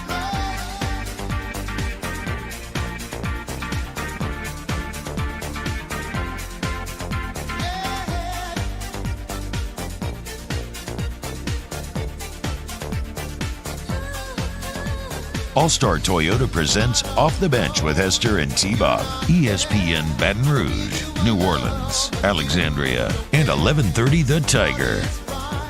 Daniel Blood says, what do you know about duck hunt, punch out, and the sports game where you had to have the big running pad? Wasn't that like Olympics or something? And you get on your knees and you try to cheat. That is kind of wild. I have never seen or played a running pad in real life. Really? I know, which is shocking. Me and my brother Adam, we wore ours out. I could see that if you had one with brothers, especially. Obviously, I remember duck hunt. I was actually. You're a little bit behind. I was a little bit behind. I was more Super Nintendo, and then in '64 than I was OG Nintendo. I remember messing with an OG. Duck hunt blew my mind. Certainly, being able to fire a gun at a screen and have it like realistically measure right. up. OG Nintendo was wild. There was a game called Narc where you were an undercover cop like selling drugs. Damn. It's called Narc. Well, that's like it was Leisure Suit Larry on OG Nintendo. There's a lot of actually like early video games, which is funny because the graphics couldn't do anything. There were a lot of oddly horny early video games where it's just like, 8 pixels that are like, yeah, that kind of looks like a female shape, I suppose. Like they do 3 pixels, 2 pixels, 3 pixels. You're like, ooh, look at that hourglass. Yeah, dude. I think you can still get any of those games, I'm pretty sure. Oh, you know what else I never had? This is what I was thinking of. I've never seen a Power Glove in real life. Oh, yeah. Did you ever see a Power Glove? Yeah, we had a Power Glove. Oh, you had a Power Glove? Yeah. Damn. Power Glove. Oh, there's Narc. Oh, wow, look at Narc. Yeah. Power Glove, maybe. Look up Leisure Suit Larry, Danny. See when the original Leisure Suit Larry came out. Power Glove, I know it wasn't functional, but I'll be damned if that thing didn't look cool as hell, man. The Power Glove looks like it was about to like take you to the next level. 1987. Okay, so is it original Nintendo or PC? PC, right? Yeah, let me see the cover. I want to see the cover like you just did for Narc. It's okay. You can keep looking it up. All right, let's dive in to a little Would You Rather Wednesday. Here they come, yo. Here they come. Here they come. This or that. This or that. This or that. This or that. This or that. This or that. This or that. This. Okay, which would you rather be? Now, what superpower would you rather have? The question is, would you rather date the blind or the deaf? Would you rather drown or be burned alive? Would you rather be overpaid or underrated? Rather you just said thank you and went on your way. Yo, what's happening, y'all? Welcome back to OTB. Let's do a little Would You Rather Wednesday. I just said welcome back, Yeah, that was weird. Yeah, I hit. That was very weird. I zoned out for a second. Like, why are we welcoming them back? We're already here. At the other side of the intro. Welcome back from the Would You Rather intro. Would you rather live in a world with cartoon physics or Matrix physics? Space Jam was tight. Cartoon. Yeah, I'm going cartoon physics because you could jump off buildings at that point. You get crushed by anvils. Matrix is confusing sometimes. It is a little confusing, and also you could say Matrix physics, but what if you're not one of the people who knows that the Matrix exists? Then you can't take advantage of it. Also, it took Neo being the chosen one to be able to dodge bullets. Now, granted, Trinity and everybody could still do tight kicks and flips, but no, give me cartoon physics. The steam out of your ears when you're mad would be funny. That would be very funny. That is true. Oh my God, would that be funny? I would love to see Coach Stud with steam coming out of his ears. Would you rather speak in questions or only speak in famous movie quotes? God, both those people sound insufferable. I would go questions, though. Questions. Movie line guy, for about 3 minutes, you can put up with him. And you might give him a good courtesy laugh. So you're telling me there's a chance? Right. 3 minutes, I'll give you a courtesy laugh. After the 7th one, I'm like, bruh, we've all seen it. It was funny when it happened. It's no longer funny. The Great Bambino. What do you got, Danny? I feel like you're going to do that now. I feel like questions would get annoying too. It would. You get annoyed by somebody when only speaking in questions. Would it be annoying? Hello, McFly. Duh. Yeah, no, for sure. It would be awful, but this is a choice between, a rock and a hard place. Yeah, that's why it's Would You Rather. Would you rather get your... Would you rather a constant fear... I don't like that one. Another one. No, that one's not bad. I got to see if I like it or not. Okay, would you rather have your thumbs switch place with your pinkies or have your big toes switch places with your little toes? Oh, that's weird. The toes feels like it would throw off stabilization. Yeah, I feel like I would just my pinky's still pretty big. I'm already kind of knock-kneed. If I had big toes on the outside, my legs would just like collapse together. I'm going fingers. I actually love the idea of having a thumb on the outside. Sounds crazy, dude. Imagine a whole world where we had. What if we had 2 thumbs on each hand? It'd be normal, so we wouldn't think anything different. Avo, great one. Anyone with kids lives with someone that only asks questions. Fair. Yeah, absolutely. Very true. Would you rather fight a heavyweight professional UFC champion or a heavyweight professional boxing champion? Boxer. Boxer. UFC. Boxer. Now, are we talking street fight or fighting in the respective professions? Because, yes, if we're in a ring, I would rather be in the boxing ring where you can't break my entire body and I could just take one punch and fall. Glove difference. But I took this as being like a street fight. Either way, I mean, UFC could like Would you rather fight Tyson Fury or would you rather fight like, Brock Lesnar in his heyday? I don't think I can ever answer Tyson Fury. I don't care who you're putting up against. I don't think I would ever fight Tyson Fury. I mean, you know what might... I'm terrified of this question. What might be worse is like one of the 170-pound fighters because they're so quick and powerful enough at 170 pounds they'd hit you like 7 times before you got your arms up. Yeah, but I feel like Fury could too.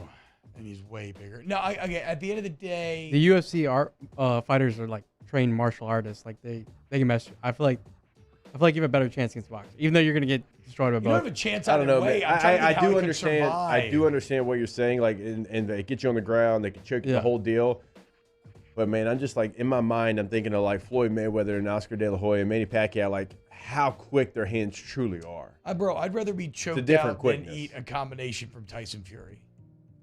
I feel like they wouldn't choke you. I feel like they'd kill you. I would make them choke me out. I would immediately grapple them and make them take me to the ground and choke me out or break my arm. I do not want to catch a combination from Fury. Give me a minute. I mean, I don't know. Oh. You got to answer that. I'd rather boxer. Okay. Boxer. Daniel Bacha, Mario, any insight? I'm going boxer too. Would you rather? Okay. I hope Tyson Fury murders all of you. Would you rather be Steve Martin or John Candy in Planes, Trains, and Automobiles? Oh, man. Gotta love Steve Martin. The answer, if John Candy is in the question, the answer is always John Candy. Yeah, I get it. 100%. Oh, the jerk with Steve Martin. Barf. Half dog, half man. I'm my own best friend. Nice Spaceballs reference there. Yeah, I'm a movie quote guy. Yeah. Woo, these dogs are barking today. Yeah, no, it's John Candy. Even though it's terribly sad, obviously, by the end of the movie. But John Candy, master actor, able to carry all of that humor and infect it with some real human emotions, Danny, something that Christopher Nolan really struggles with. Like, John Candy had more emotion in that final scene of Plane, Trains, and Automobiles and caused you to feel more than all the Christopher Nolan movies combined. Not true at all. Very true. No. Who are you being, Jake? I'm going to Steve Martin. He is very successful in that. Yeah. He seems like he's doing great. Have y'all ever even seen Plane, Trains, and Automobiles? Yes. Long time ago. Oh, wow. I'm shocked, Dan.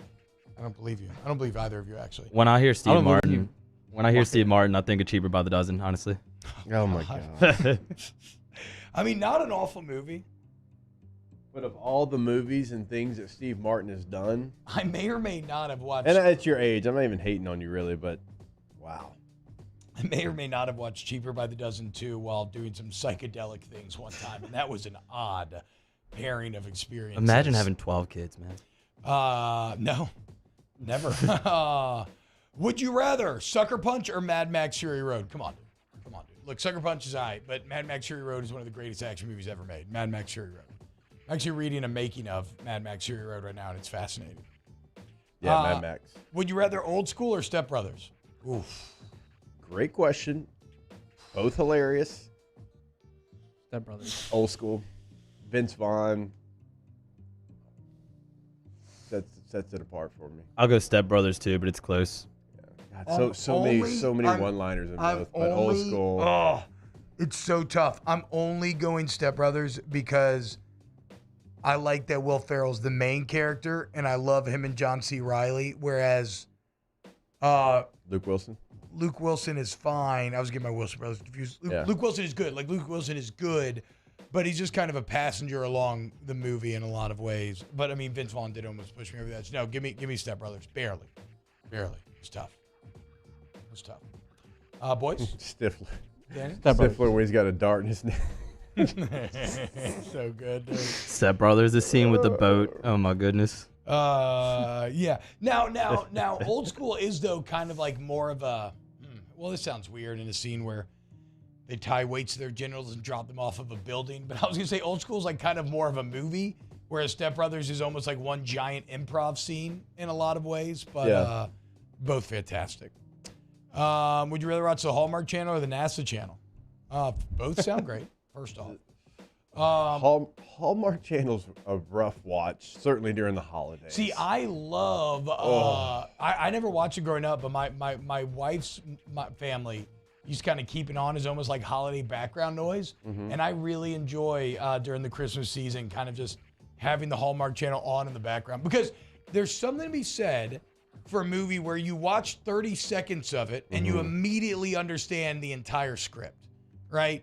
Successful single person, or maybe they're in a relationship some reason. Goes to a farm. Yes, exactly. They get separated from their personal relationship. They go back home. They go to a small town of some sort. They meet like a sexy blue-collar worker, be like a fireman or something. Love ensues, yada, yada, yada. Like, it feels great when you watch 30 seconds and you immediately know all the score, all the characters, and it's kind of nice, dude. It's like wow, drinking eggnog. This model was a fireman in South Dakota. Yes, Who yeah, would've thought? exactly. No, exactly, dude.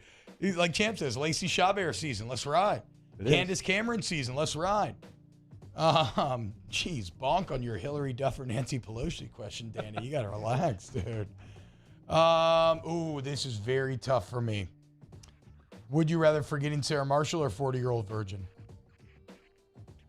40-Year-Old Virgin. Forgetting Sarah Marshall. It's tough. I love 40-Year-Old Virgin, but I've always literally said, one of my favorite movies. Yeah, it's a top 5 comedy of all time. Yeah, Forgetting I Sarah agree. Marshall is. So many moments and so dry and just different humor throughout the movie. It is Judd Apatow at his absolute best. Yeah. Yeah. Forgetting Sarah Marshall. I agree. Barely. Russell Brand. Barely. It's so funny. Jason Segel. What a legend. I mean, Jonah Hill's great in it. Also, Segel, full frontal. Yeah. If you ever wanted to see that. Impressive. I know you are intrigued. You know me. I do. I love celebrity phalluses. Just is what it is. You do. All right. That'll do it for Would You Rather Wednesday. All right. When we get back, keep it locked right here on Off the Bench. Off the Bench with Hester and T-Bob. Get it done with your guy, Gordon. That's right. Gordon McKernan, personal injury attorneys.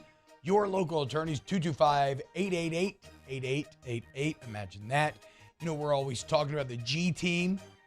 Gordon, the godfather of NIL, continue to sponsor the athletes getting it done in the classroom and on the field. A new member here this week, Jake, Josh Williams. Got a couple of new members. You got J-Dubs. Mason Taylor. Yep. Got Josh Williams, a couple of the Tigers out there making plays on the field, part of the Gordon team now. New 5-star Perk 40 billboard up as well, which is excellent.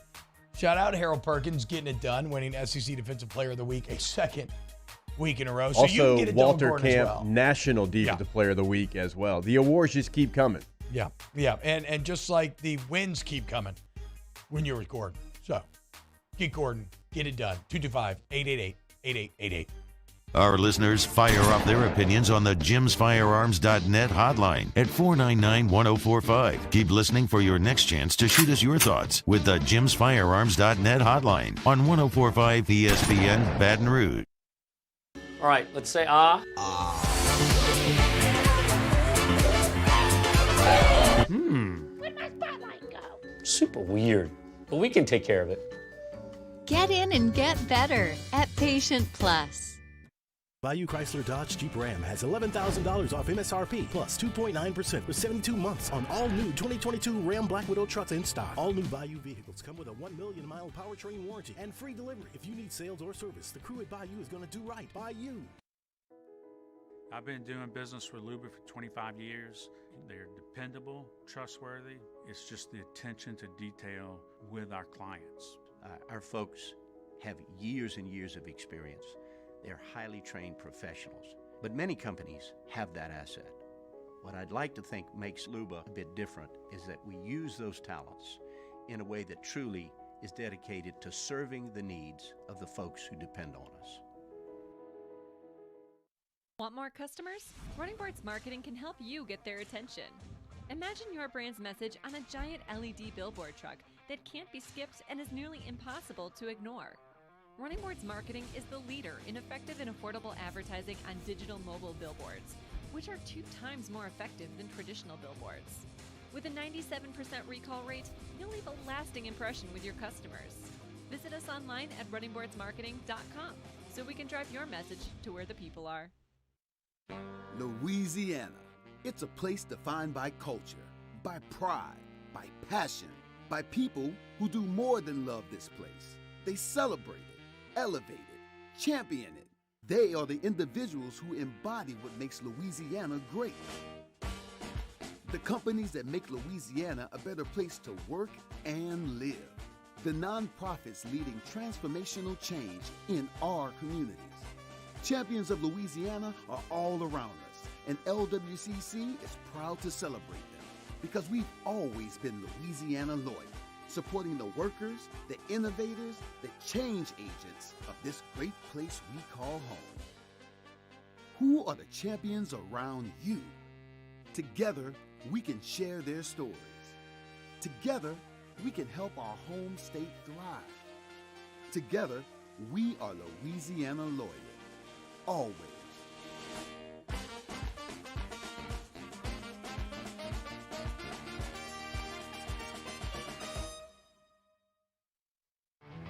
There it is, the extra mile, on the border of expected and extraordinary, for those willing to go further, like vans customized for work or play, with safety and tech to keep you connected, supported by a 5-star sales, service, and finance team.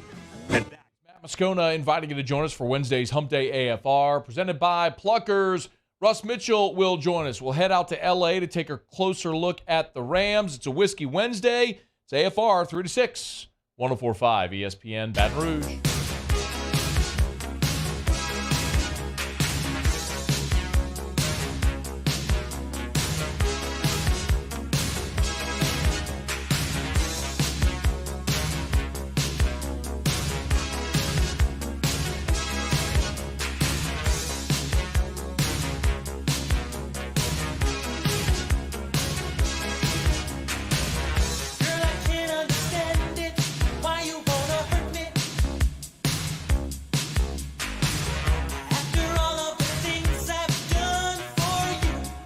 All-Star Toyota presents Off the Bench with Hester and T-Bob. ESPN Baton Rouge, New Orleans, Alexandria, and 1130 The Tiger.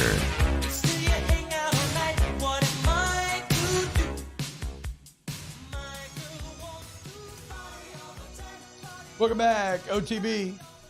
T-Bob, Jake, Mario, Danny, hanging out today. Hope you're having a wonderful day. About to little college football talk. Remember, if you're looking for something to do this Wednesday night, we'll be out at Oliver Twist tonight. Premium cocktails. It's Yamato night. So a bunch of Japanese whiskey tonight that I've heard. I don't know if they're going to let me play with them, but I heard each of these bottles came with like a mini samurai sword, Jake. So hopefully they let me play with them. But, you know, only time will tell. We'll see. I'm sure Matt hopes that you don't get a chance to play. It's probably true.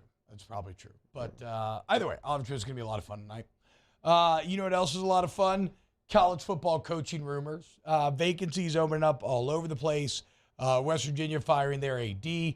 They're going to have to pay Neil Brown like $17 million or something as a buyout. That AD doesn't deserve to be fired. He deserves to go to jail for giving Neil Brown an extension that would pay him $17 million if you fired him this year. Like, Neil Brown had done nothing to warrant an extension like that. Unbelievable. Yeah, now they're replacing the quarterback. JT Daniels is out. Not going to matter. You're just a bad football team. And Neil Brown, to me, is somebody that is not going to be the head coach, and now you've got to pay him this money. West Virginia doesn't have money and they don't have like money. that to kind of throw around. So do you have another year of bad football, or do you kind of, I don't want to say go bankrupt. You're not going to go bankrupt, but do you empty the pockets to be able to do it? I feel like he might. Got to hit up Jimbo, right?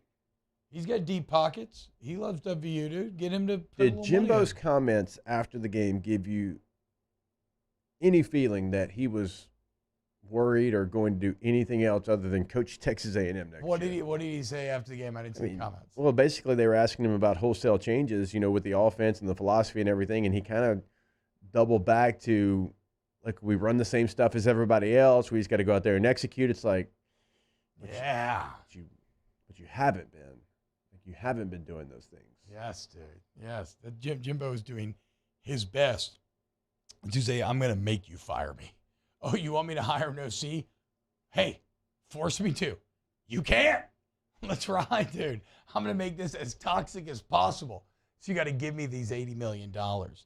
So, look, coaching vacancies all over the place.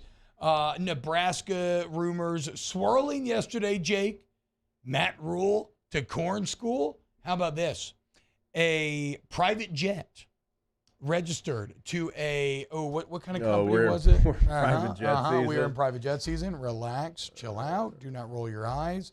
It's not on the actual printed sheet. Let me see here. I just want to remember because I thought it was kind of funny. The actual company. I can tell you, I actually saw and talked to the coach that I would hire if I was Nebraska yesterday. Okay, relax. A private jet that belongs to an Omaha trucking company and is a big Nebraska booster flew from Omaha to Charlotte and then back to Omaha a couple days ago. Okay, could be coincidence. Matt Rule lives in Charlotte. Mitch Sherman covers Nebraska for The Athletic, has for about 15, 20 years. Said that he says The Athletic hadn't been a thing that long. Quote, no, he's been in Nebraska, you're right, for that long. Says it's, quote, safe to consider Matt Rule at or near the top of the Huskers' lists of targets. Yeah, why wouldn't he be? Trev Alberts and Matt Rule have talked. So it's also a bit weird. I think so. The Panthers have to pay Rule the $40 million. Speaking of which, hey, great job, Matt. That's a hell of a job. He has to get paid those $40 million. I think he has to get paid it, Jake, within 4 years. I know it's within a finite amount of time. I don't know if it's exactly 4 years.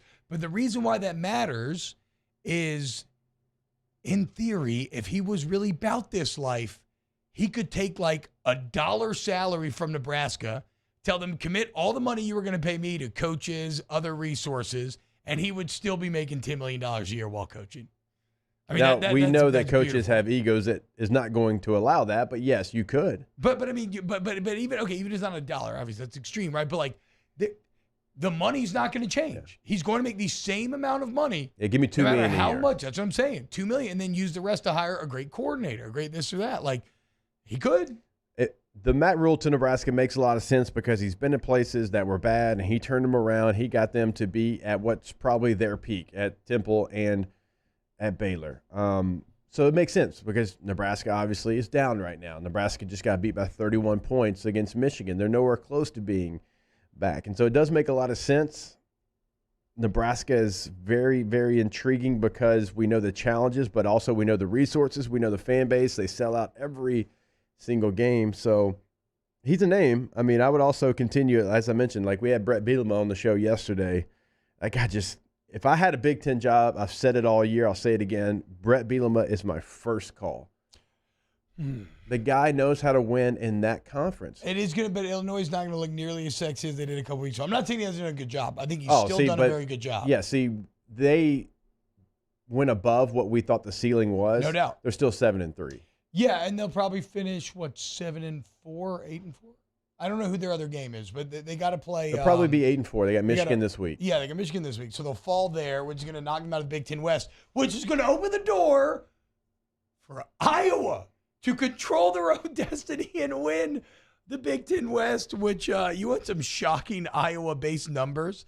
I had this on one of my favorite things that happened over the college football weekend. Iowa beat Wisconsin 24-10 with 146 total yards. Yep. They had 2.1 yards per play. They punted 9 times. Spencer Petras threw for 94 and had negative 41 pass yards. And they won by 14. Let's go, dude. Kirk Ferentz, you are a genius, man. I don't know how you do it. You're an absolute genius. Purdue still has something to play for as well. Like, they're still 4-3. Minnesota is still 4-3. So, yes, Iowa does control. Once Illinois loses, they control their own destiny. But they've got Minnesota, which is going to be a tough game on the road for them. They finish up with Nebraska there. Their offense is so bad. It's hard for me to watch. And for a lot of the season, I was just going back and I was watching and charting, and it was so bad. And it was so predictable. I could be like, okay, they're running outside zone. All right, they're running outside zone. Are you talking about Kirk or Nebraska? Iowa. Oh, that's what I meant. Yeah, okay. They ran nothing. They ran no gap schemes. It was the same thing, and it continues to be the same thing over. It's a hard watch. Fix it if it ain't broke. Okay, well, it's broke. No way. Big Ten West champs, hang the banner, baby. Let's ride, Hawkeye Nation. Greg says T-Bob Illinois is playing Northwestern their final game. Okay, so Illinois will finish 8-4, which is a great year. So I could see Bielema. I could definitely see Bielema. Like, I do not think anybody would say that was a bad hire. I think Nebraska fans are thinking it was a bad hire, but Nebraska fans are insane. If Nebraska fans think Brett Bielema would be a bad hire, then they deserve to be the team that they've been over the last 15 years. They think that Matt Rule's a bad hire. They're all excited about Urban Meyer rumors. Illinois before Bert got there, 2-10, 4-8, 6-7, 2-6. Yeah. No, I mean, look, I agree. I'm not. You don't have to convince me. Nebraska fans but you know are what? Bielema might be like, why would I go to Lincoln, Nebraska right now? I can stay here a couple hours away from Chicago, and maybe that could be a spot that he can just rise from the dead. Our guy Emil with the stats in the Bayou Fort YouTube chat. The previous season low in yards per play by an FBS team with a win was Iowa's 2.7 against South Dakota State. They have now beaten that with that 2.1 against Wisconsin. Let's go, dude. All right, when we get back, let's close that hour number 2. Off the bench with Hester and T-Bob. Jimmy Leonard, that's right. Is he going to get that job, do you think? I know, it kind of goes. It's been a bit of a mixed bag. Little ebbs and flows. Yeah. Remains to be seen. What does not ever flow is the incredible service that you will get from Central Plumbing. In fact, it'll make sure that your plumbing is flowing. Good job. I could see you perk up. I saw you perk up like, ah! I thought you were going to miss it. No, 925-8552, 925-8552. They never miss a mark at Central Plumbing. Let them take care of whatever your plumbing needs are. Commercial, residential, doesn't matter. Hit them up, centralplumbing.org, centralplumbing.org. Yeah, also remember, it's not only for emergencies, but this time of year, the last thing you want is for an emergency to ruin a holiday. Maybe you got some extra people in your house. Maybe the plumbing's having to work overtime. Maybe T-Bob comes over, whatever it might be. In times of need, get a full list of phone numbers, websites, and other important emergency information on the Demco Stormwatch page at 1045ESPN.com. Bayou Ford has $10,000 off MSRP plus 2.9% for 60 months on new 2022 Ford F-150s. All new Bayou vehicles come with a 1 million mile powertrain warranty and free delivery. If you need sales or service, the crew at Bayou Ford is going to do right by you. Gulf Coast Office Products is a nationally recognized Savin office equipment dealer based right here in Louisiana. Over 100 employees strong, Gulf Coast has the boots on the ground to support all vertical markets from education, engineering, legal, and finance. With the latest in office technology, from desktop to production segment units, Gulf Coast and Savin have the perfect fit for you. Call 225-756-2644. That's 756-2644 for Gulf Coast Office Products. Oh, hey, what's up? It's Big D and Bubba, 100.7 The Tiger Morning Show. We'd love for you to join us every weekday, 4 a.m. till 9 a.m. Yeah, everything you want in a show. Country music. We got laughs. We got celebrity in-studio guests. We just need you. Join us every weekday morning, 4 a.m. to 9 a.m., right where it all started. That's right. Louisiana's country station, 100.7 The Tiger. ServiceMaster Elite create clean, disinfected work environments. As a local business, we take pride in serving the New Orleans and Baton Rouge areas. Our cleaning protocols follow CDC and OSHA standards for healthcare settings, offices, senior living, restaurants, and industrial plants. Contact ServiceMaster Elite to get your operation ready for reopening with germ disinfection cleaning. ServiceMaster Elite, the trusted choice in professional cleaning since 1996. It's no secret. The best oysters in Baton Rouge are at Jolie Pearl Oyster Bar. Enjoy mouth-watering South Louisiana flavor and oysters from all over the country. And don't forget our nightly drink specials.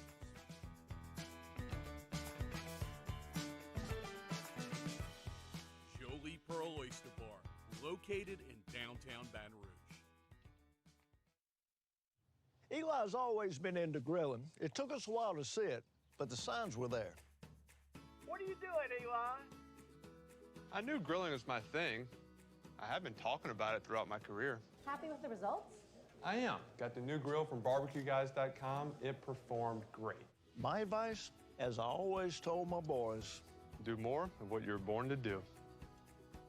Barbecue Guys, for those who were born to grill. You want cheese on your burger, Pops? I'll take a little cheese. Le posso offrire un caffè? Andiamo insieme da me, non c'è. Join me, Jimmy Ott, for the Wednesday evening edition of Game Time, presented by Bet Rivers. We're at City Slice Pints and Pizza. That's 6-screen video all. NHL, college hoops, NBA, and MACtion. Triple header. Game Time, presented by Bet Rivers on 104.5 ESPN Baton Rouge.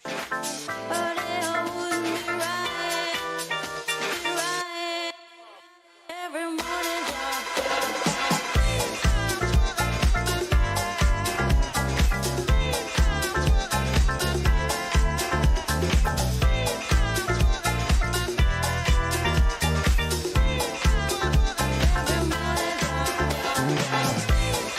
All-Star Toyota presents Off the Bench with Esther and T-Bob.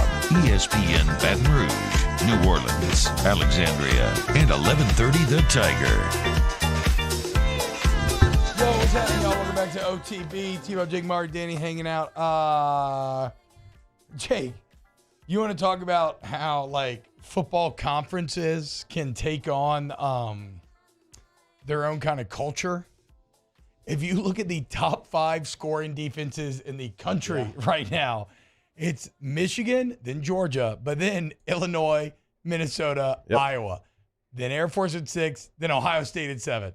So, like, it's kind of funny to me where, you know, there's all these like top defenses, but they're all from the Big Ten because everybody just plays old school offense and does not score a ton except for Ohio State in the in the Big Ten. Even though I'm very impressed with Kansas State being at 12 on this list, dude.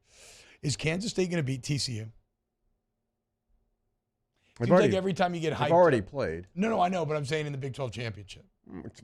It is incredibly difficult to beat a team worth a damn twice. It is. Even if it's really not worth a damn.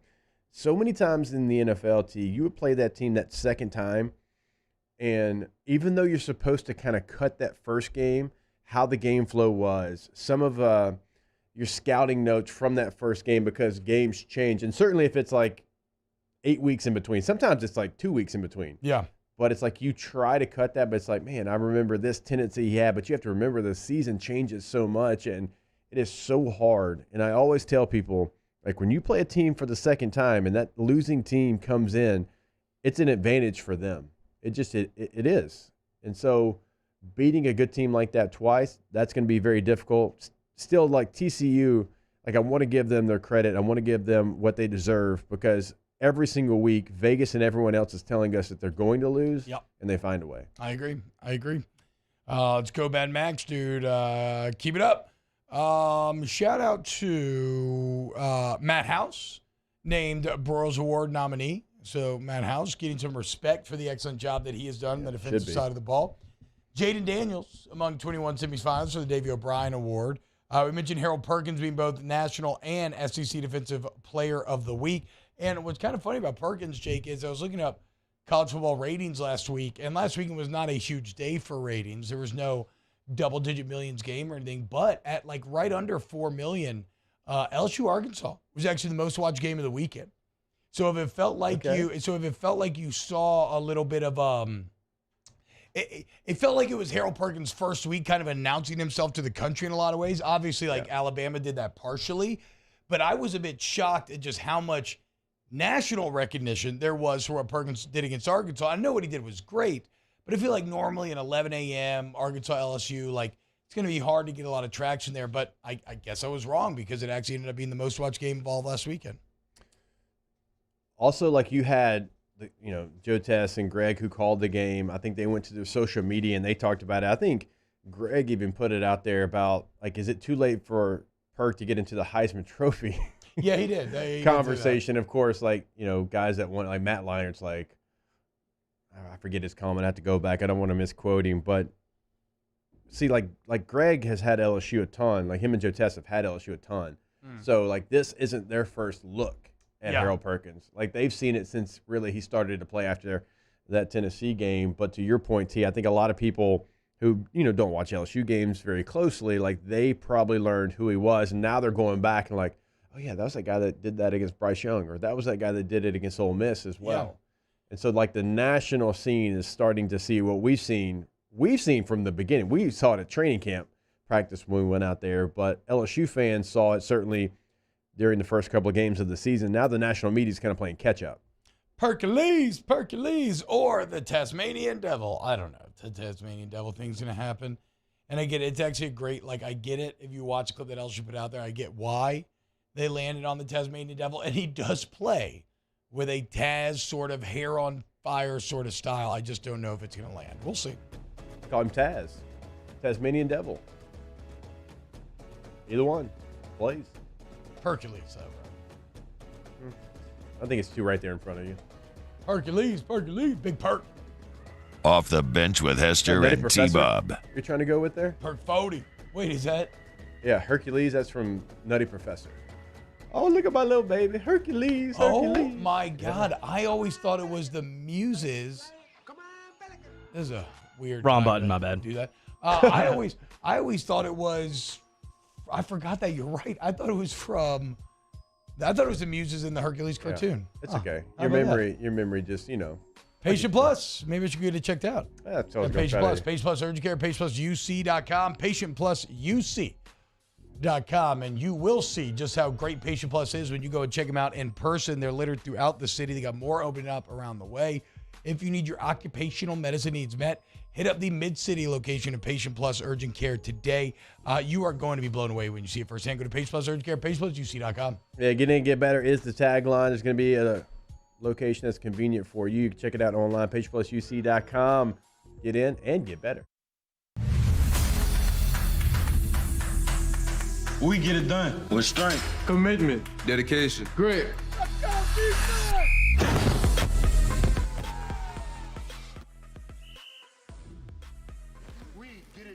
With passion for our fans and love for our community.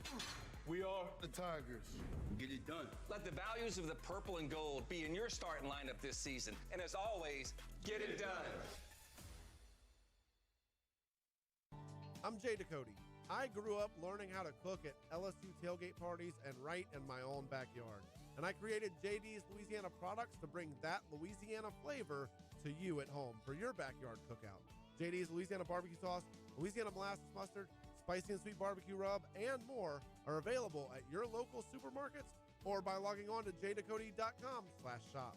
Put in promo code CST for 25% off at checkout. I've been doing business with Luba for 25 years. They're dependable, trustworthy. It's just the attention to detail with our clients.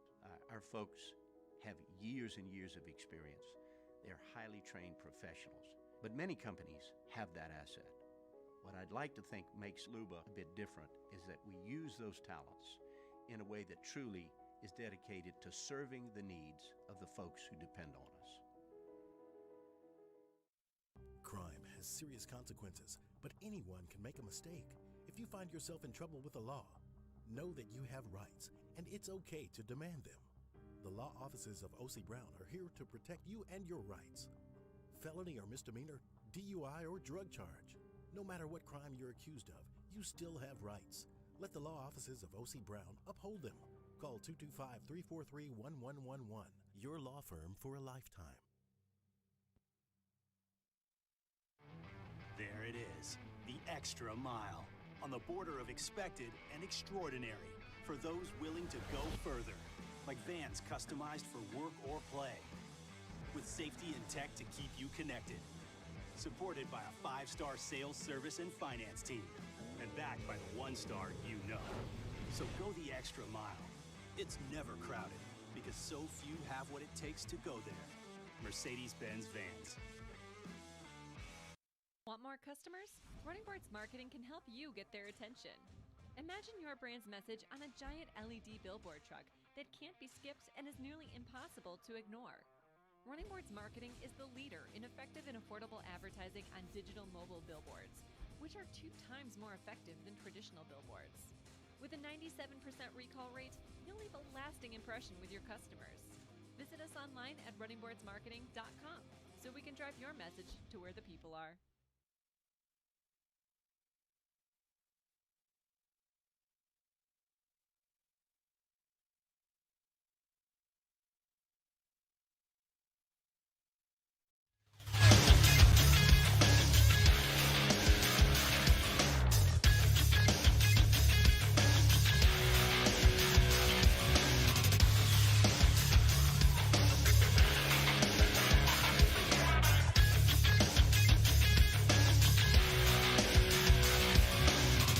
Good morning, everybody. It is 9 a.m. on Wednesday, November 16th. Your government taco forecast in Baton Rouge expects sunny skies with a high of 52. You can follow the rest of today's show on Twitter, Instagram, and TikTok at OTB_ESPN, or catch us on YouTube at the 1045 ESPN channel and subscribe for daily content. OTBOT, live from the Mercedes-Benz of Baton Rouge studio, starts now. Let we go! All-Star Toyota presents Off the Bench with Jacob Hester and T-Bob Hebert. Yeah! Off the Bench with Hester and T-Bob. Hey, P, they said I got to come off the bench. All-Star Toyota presents Off the Bench with Hester and T-Bob. Yo, yo, yo.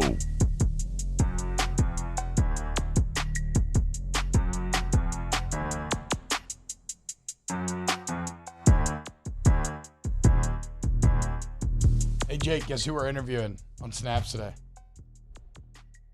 Who? Ronnie Brown! Let's go, dude. You think he'll remember me drunkenly yelling at him at SEC Media Days? I don't know. God, Ronnie's such a great human. He might because he's that kind of guy. Just like, hey, I was Hester's friend who we just yelled at And you here and we come go. on over to basically Hester's pressure friend. you. I was all SEC honorable mention stellar offensive lineman and 2-time Scout Team Player of the Week, T-Bob Hebert, okay? Try again. Right, but I was teammates with Ronnie, so he'll remember at Media Day. Where? Sitting in the down, NFL? Big deal. Yeah, sitting down with us because we all just started yelling Ronnie Brown. I was Hester's host, you mean? Because I'm the host of the show. You want that to change? You want me to just start muting right here so you can't talk? I will project my voice and do even more damage to my vocal cords. Probably nobody has any idea what we're talking about because y'all don't listen to every second of the show, which we do because we obviously live it. At SEC Media Days, the last time I talked to Ronnie Brown, I was still probably a little inebriated from the night before. He walked by the table and I just yelled. On air. We were on air. Yeah, no subtlety, no tact. I just yelled Ronnie Brown directly at his face as hard as I could to freak him out a little bit. But he sat down after that and gave us 15 minutes. Sat down, had a great time, dude. And then Randy was heckling him from the other side, McMichael. Yep, looking forward to getting back on him, to getting back on Ronnie today. Oh, Ronnie Brown. Other things to get to this hour. I'm a little sportsed out. I still do want to talk about Lane to the Plains, so we'll probably get there. It is Andor Day. Can't wait for that. Also watch Tales of the Jedi. If you're a Star Wars nerd, you must watch Tales of the Jedi. I think all the episodes together are like under an hour. It's awesome. Provides a lot of great context. It's a prequel, Dooku, Ahsoka. It is fantastic. I would say definitely go check that out. But Jake, remember we had old Bob Fudiker in studio here not long ago. Bob working in the Michoud assembly plant, which is, we were kind of shocked to learn right here in New Orleans, where they're building the rocket Artemis, and Orion, I believe, is the actual spaceship. Or maybe the project is called Artemis. I'm still a little hazy on the details. But the point is, we got liftoff, baby. The rocket launched this morning. It looks like this happened about 1 a.m. And so for the first time, the NASA Soft Launch System rocket, which is the new rocket for getting heavy stuff into space, and the Orion, which is the spaceship that eventually human beings will be in, has taken off, and the Artemis project begins a new chapter in lunar exploration. Danny, hit the video. This is pretty epic, dude. And here we go. 10. Hydrogen burn-off igniters initiated. 7, 6, 5. 4-stage engine start. 3, 2, 1. Boosters ignition. And liftoff of Artemis 1. We rise together back to the moon and beyond. What? All 4 RS-25 engines on the core stage and 2 solid rocket boosters now propelling the vehicle at 128 miles per hour. Hearing good control on the roll from teams in Mission Control Houston. All good calls so far. Now 30 seconds into the flight of Artemis 1. First milestone. And here we go. That was pretty freaking cool. Remember, too, that rocket is massive that they are putting up there. So they've been building at the Michoud Assembly Center. That's a lot of power. That was a lot. You could, dude, with that shot right there from above, when it starts flaming and everything's going away, I mean, that just looks completely, I think we all overuse this word, but that is epic in scale and in scope. That is a thing of beauty. That is human engineering and science. And as I was texting my friend who shall not be named, I can't wait to see if it's a donut when they get up there. I remember the donut. I know, I'm trying to think. Okay, we'll talk about during break because I can't remember now. Oh, yeah, I remember now. Okay. Shout out Artemis. Yeah. Shout out Artemis, man. That's really cool, man. Shout out NASA. How long until you think we have space tourism settings? I know it's going to be for like super rich people, but how long do you think we're going to have it? I mean, look, William Shatner's gone to space, right? We already have a bit of space tourism with Jeff Bezos and everybody. But you mean Lance like Bass from NSYNC? Do you mean like an actual, like, you're going to stay on like an ISS or like a moon base or something? Or do you just mean... Well, right now we don't have we're not sending out regularly like 50 people. No. Space. No. Like just to view planet Earth from outer space. I mean, that's got to be forever away. Again, we got to figure out a more cost-effective way to get to space, right? Like, that's kind of shocking part about this is that I don't know that these rockets are reusable like the SpaceX ones are. But again, I'm very out of my depth, right? This is all stuff that I am not. This is what you're supposed to talk to Bob about. Yeah, exactly. Bob would know. Danny, hit up Bob. Shout out NASA though, man. That's amazing. And I think, look, man. When was the last time humans went to the moon? Like the 70s? 60s. 60. I think it's 60s. Was that really the last time? Yeah. Mm-hmm. I thought it was like 73 or something. But either way. If it was real. Yeah, exactly. I feel like that would trigger T-Bob. Well, yeah, it did for like multiple hours. I'm just saying, look into it. I'm not saying anything. I'm not saying anything. Just look into it. There is nothing that makes me angrier or is weaker-assed in terms of takes than I'm not saying anything, just look into it. So what are you saying then?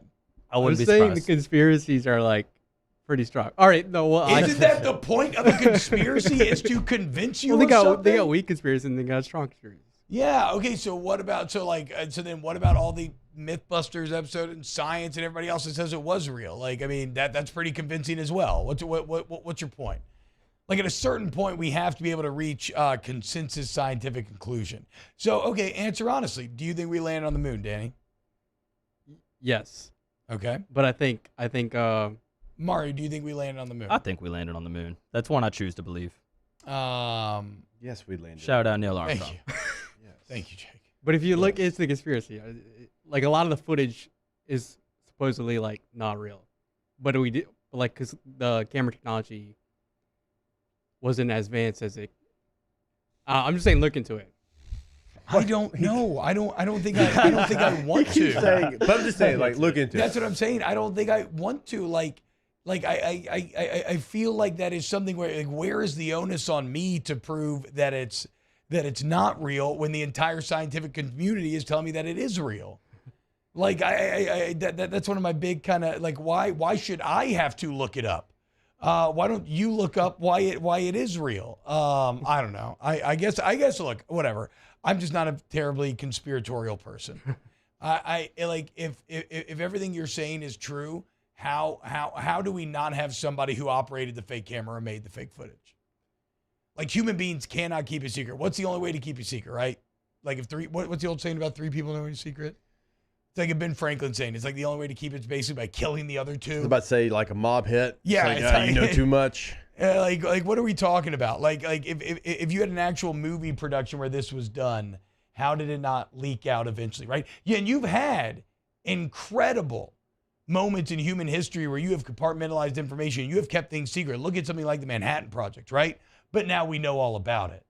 And we know all about, like, experiments at, what was it? Is it DARPA? Or no, MK Ultra and all that. Like, we know now about all these ultra secret governmental experience. You think that we would never have gotten anything official out of a fake moon landing skit? I mean, that's where my skepticism comes in. Human beings cannot keep secrets. Bobby says it in the chat. 3 people can keep a secret only if 2 are dead. Yeah, exactly. There you go. There you go. What did Ben Franklin say? Was I right on that? You know? I don't know either. I don't know. Just look it up. Just look it up. You know? Like anytime someone like has a quote, like, who said that? I think it was Ben Franklin. Also, I think, like, the older I've gotten, the more and more I realize that all quotes are like you can never say a quote without somebody hitting you with a well, actually. Well, actually, he didn't really say that, and so I just say screw it. We all probably thought of the same person as soon as you said that. Well, look, to be fair, in these realms, I too can be a well, actually person sometimes, so I'm coming at myself a little bit here. Now, mine for not for rent. He brings up the good one. We could have a whole show on JFK. Yeah, look, conspiracies are fun. I'm not saying they're not fun. I'm not saying they're not convincing. I sometimes do have trouble believing that people can keep things under wraps. God, Oppenheimer is going to be a banger day. I do agree with that. Yeah. Oppenheimer is going to be awesome. Anything Manhattan Project, I cannot wait for. The conspiracies about JFK's extramarital affairs are as interesting to me as the ones around his death.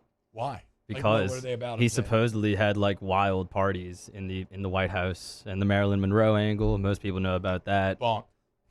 It's I don't really think it's a conspiracy. I thought it was a conspiracy, Danny. Is there a record of JFK having all these affairs?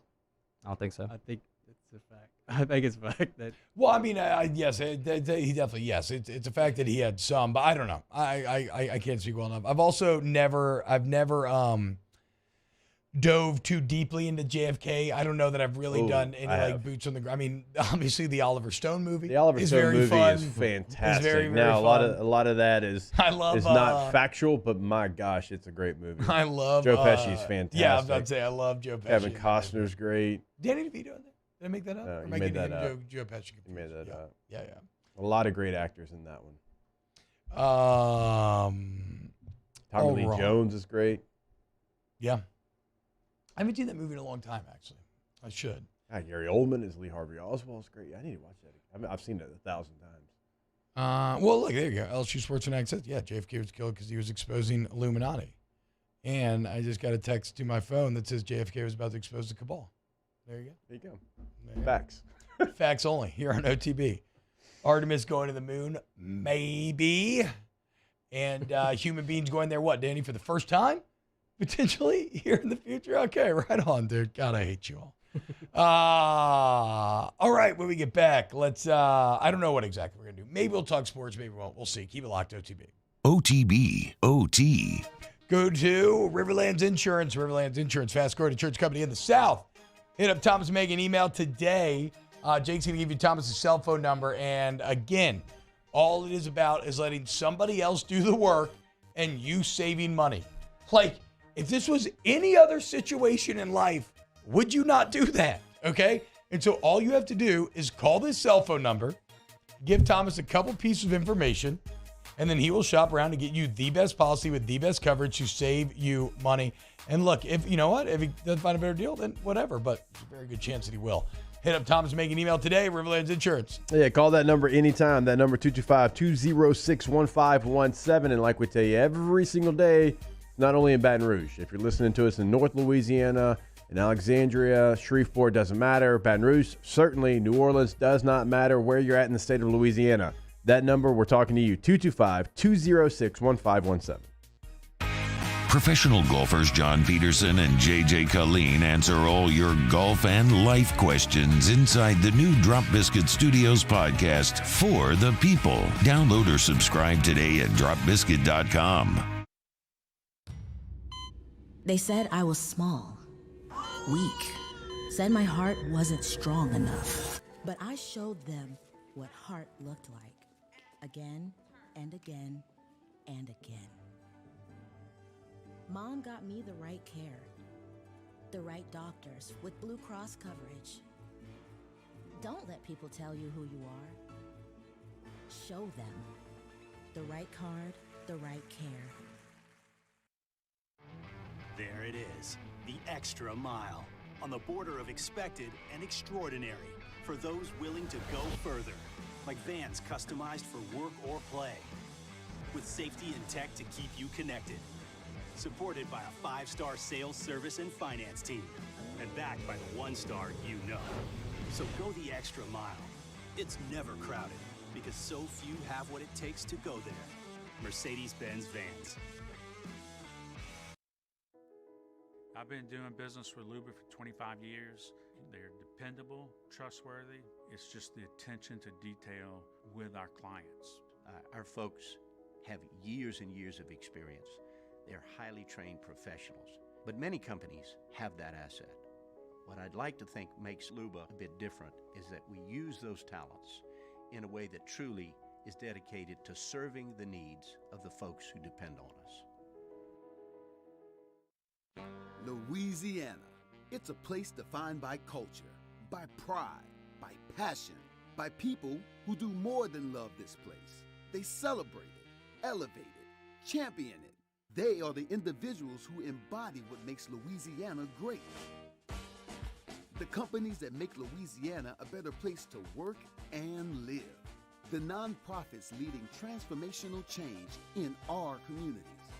Champions of Louisiana are all around us, and LWCC is proud to celebrate them because we've always been Louisiana loyal, supporting the workers, the innovators, the change agents of this great place we call home.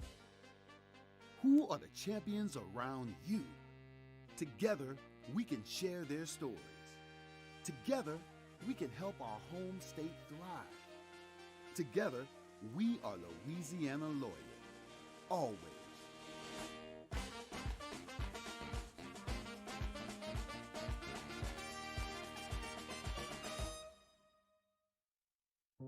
My dad just really enjoyed his life, and he enjoyed smoking cigars and thought he was invincible. My stepdad quit smoking, and he really felt like he was in the clear. Sorry. I wish they would have been screened annually. It's not just you affect.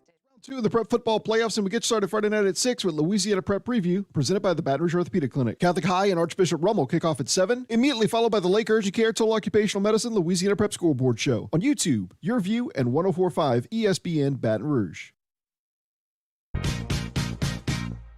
Give me your attention, baby.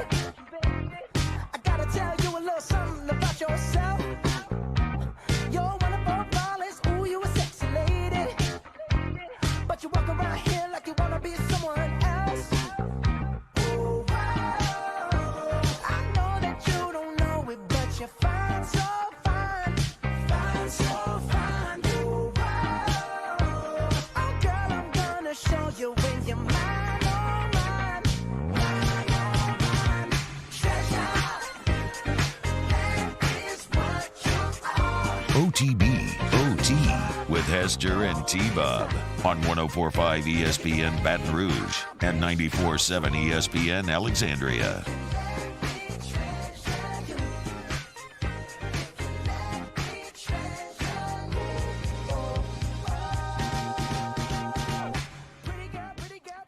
Yo, what's happening, y'all? Welcome back to OTB. So me and Danny were arguing about whether or not we think Chris Nolan thinks that the moon landings are real. And Danny, I hate to say this, but I don't know if Christopher Nolan does think the moon landings are real. Because in the interstellar universe, apparently there is a line where one of the characters talks about how the moon landings were fake to bankrupt Soviet Russia. And so that may be, by extension, Christopher Nolan telling you that he doesn't think the moon landings are real. That's like the biggest argument against it. No, I know, but I'm saying we were having specific, Christopher Nolan, a man of science, obviously. I mean, that was kind of the entire point behind Interstellar, was creating a very scientifically accurate movie when it comes to sci-fi and space travel. And yeah, unfortunately, it looks like I may be on the losing side of this argument, thinking that Christopher Nolan automatically assumed they were real. So who knows? Who knows? Maybe, you know what? I enjoy going to the moon this time. Okay. Surely we will not be able to fake it again. All right, look, what do you want to do here? We could talk some college football. We talk a little Lane to the Plains. Certainly, I mean, it's kind of a weird sports day. It was a little light yesterday, a bit light today. It sucks because the Saints aren't any good. There's not a lot to really get too excited about there. The Pelicans are awesome. Last night was fun. Who are they playing tonight again, Mario, you said? Bulls. Chicago at home. Okay, there you go. Make it 3 in a row. That would be massive. Any word on Zion? Any Zion Williamson updates? He's day-to-day, which means he's still questionable. We'll find out a little bit before the game. Okay. It makes sense that you didn't want to play him in a back-to-back. I think it will be a sign of is he actually hurt or not. But then again, I mean, I don't know. Again, I think they can really err on the side of caution in a lot of ways if they want to. Not a doctor at all, but the injury didn't seem super serious. Like, he suffered it and then he stayed in the game. He finished the game. The final 9 minutes. So I think it's just, it's early in the season, 80 games. They're going to slowly but surely bring him back. Ask the chat, best ramen and BR. I like Bower a lot, but I don't know. All right, let's talk about Lane to the Plains then, boys. How about it? Lane Kiffin, a lot of Auburn rumors swirling. Jake, it's a bit interesting. This is something that I did not think was very realistic early on. Because I'm like, it doesn't feel almost a bit lateral? Like, I get that Auburn's not lateral, but he just rebuilt Ole Miss. He just rebuilt Ole Miss. Why would he then go to Auburn and accept maybe an even more daunting rebuild in a lot of ways? And, while that remains true, I am coming around to some of the other arguments. The financial ceiling is higher there. And I mean in terms of resource, not in terms of what he'd be paid. He'll be paid whatever he wants, no matter what. That doesn't really matter. In the era of the transfer portal, you can certainly get back way quicker than you could in the past. And for all my talk of, being sandwiched between Saban and Smart, that is extreme. But if there is one man who would maybe be willing to take on that challenge and would almost embrace that challenge, it is Lane. And then you look at the post-game comments, which I didn't take it this way, but Jake, you and Aaron both kind of independently arrived at. You felt like that was a little bit of Lane dropping some comments maybe at Ole Miss a little bit when they're talking about not being satisfied and he come here to play close games. I came here to beat Alabama. And, certainly the job security is better at Ole Miss. Does Lane really care about job security? Even if he went to Auburn and got fired, somebody else would hire him for a major job. His entire career has proven that to be the case. So it's funny, man. Rare is it, I'm always open to have my mind changed, but rare is it that I have felt so clearly one way, and then after a week of marinating on it, started to be actually, it kind of does make a lot of sense. I do understand what people are talking about when they say Auburn's going to have more resources. We always kind of, in the offseason, went back to the top 25 as far as the value of the college football programs. Auburn came in at number 10, $117 million estimated annual value. Now, Ole Miss is in that top 25, but they come in at number 24. Their number was $84 million. So a little bit off there. You know that you're going to have, the stadium, completely different. No one is ever going to go to those stadiums and confuse one for the other. Yeah. Championships. Ole Miss has never been to Atlanta. The only West team to not go to Atlanta. It's still so messed up, that 4th and 25, though. They had it, dude. For those who don't know what I'm talking about, I don't know, what was it, 15? Against Arkansas. One of the Hugh Freeze years. Arkansas had a 4th and 25. If Ole Miss stops them, Ole Miss goes to the SEC championship, goes to Atlanta, and it looks like the Arkansas player is tackled. He throws it up blindly behind his head. Next thing you know, Arkansas gets the first down. They win the game, and Ole Miss has still never been to the SEC championship. And so Auburn obviously has. And since the conference split into divisions in the early 90s, I mean, they've won the West a numerous amount of times. Well, and unfortunately for Ole Miss fans, we've seen it before. Tommy Tuberville said he would have to, carry him out in a pine box? Isn't that the famous quote? Yep. Like, I will not leave Ole Miss for Auburn. And then he left for Ole Miss for Auburn. And now one thing about this that I said earlier was or that I said a few weeks ago was okay, but does it hurt Lane's integrity at all? And I get a lot of you will scoff, but whatever, I don't care. What I mean, in scoff, be like, Lane's integrity. What? No, I think the man's rebuilt his reputation. I think he does have, I think whatever you would have thought of him in the past, I think people think highly of him now. But, he's been pushing all this, come to the SIP, commit, come here. We're going to do this together. If he then leaves for an SEC West team, does that hurt that message? And while I could say yes, again, the Tuberville example looms large, where he leaves, he goes to Auburn, didn't stop him from going undefeated, right? I mean, didn't stop him from going undefeated on the Plains. Somehow the last SEC undefeated season that would result in not a national championship. So, again, I hate it that I'm getting here, but I am seeing Lane maybe to Auburn. I still think there's pros and cons. I don't think that list is, for me, swaying heavily in the Auburn direction. Okay. I think it's a great job. I know that it comes with a lot of outside noise, but it can be a great job. But I think you have to respect what he has built at Ole Miss. Yeah. Like the first 10-win regular season 10 wins is not something that Ole Miss just has ever had before. Like that's a big, big deal. You get to a Sugar Bowl. About the two, though. And I was about to say, you're about to have another season where you're building it. Like this is so for Lane, in his mind, is he like, you know what? It hasn't ever been this before, but I'm doing it. I'm doing something that's never been done here, right? Job security, much better. You can recruit to Ole Miss. Like you can be creative in how you get players to Oxford. He has more say probably around the program as far as who's going to be his assistants, what he's going to be able to do day in and day out. Like at Auburn, now you have new leadership, so it might change, but the boosters are still there. Like you were told, if you're Brian Harsin, like, hey, we want you to go in this direction with your coordinators. And so I can definitely see advantages for Ole Miss as well. It's not cut and dry. Although I do think Auburn is the better job, Ole Miss is not that far off like it was in the past.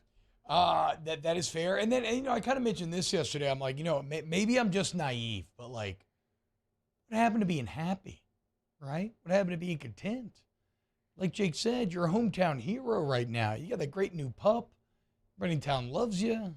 I think the word on the street is he has like a happy relationship. Like maybe he's just happy in Oxford. But now I guess the counter argument there, Jake, would be contentedness does not tend to be in coaches' vocabulary, right? Like that's how they get to these points is because they have these obsessive drives where they're always looking for the BBD, the bigger, better deal. And so maybe Lane falls into that. But then again, you mentioned job security. Also, like, Lane, recognize if you keep this up at Ole Miss, you'll be up for any big-time job. And so when you get, it looks like Texas could be opening up. Not immediately. I'm talking about projecting 2 to 3 years down the road. Texas, I think, is still heading in the right direction. Though. I'm not high on Sark. Watch out. The Sark-Herman comparisons are starting to come. He took over a 7-3 Tom Herman team and went 5-7. Let's see how they finish this year out. Tom Herman went 4-0 in bowl games in 4 years. Sark didn't even make a bowl year one. In fact, like I said, he went from 7-3 to 5-7, and he blamed the culture, and he's blown it again this year. I know all Let's the see what he stats does. that you're saying. I'm just telling you, watching the All-22, I think they're heading in the right direction. Yeah, so was Tom Herman until he wasn't. What do you mean? He won a Sugar Bowl. They beat Georgia. Yeah, he went I know. 10-4. We're back. I know. Yeah, exactly. So you're going to tell me you can't that? They were heading in the right direction, and they weren't. I don't believe in Sark. Sark's overall head coaching record is actually awful. Is that wrong? It's not awful, no. Has Sark? Let's look up how many 10-win seasons Steve Sarkisian has ever had. We'll look it up. Okay, so even if you don't want to agree that Texas could be opening up soon, A&M will definitely be opening up soon. I would feel horrid if I was an Oklahoma fan right now. Venables could be opening up. I like all of those jobs, I think, better than the Auburn job. So we'll see. We'll see what we like. Is Auburn a top 10 job in the country? A lot of people will tell you yes. I still think maybe in the context of where it sits now, no. But I don't know, when you start to actually make these lists, sometimes you're kind of shocked that you're like, oh, I guess it actually is.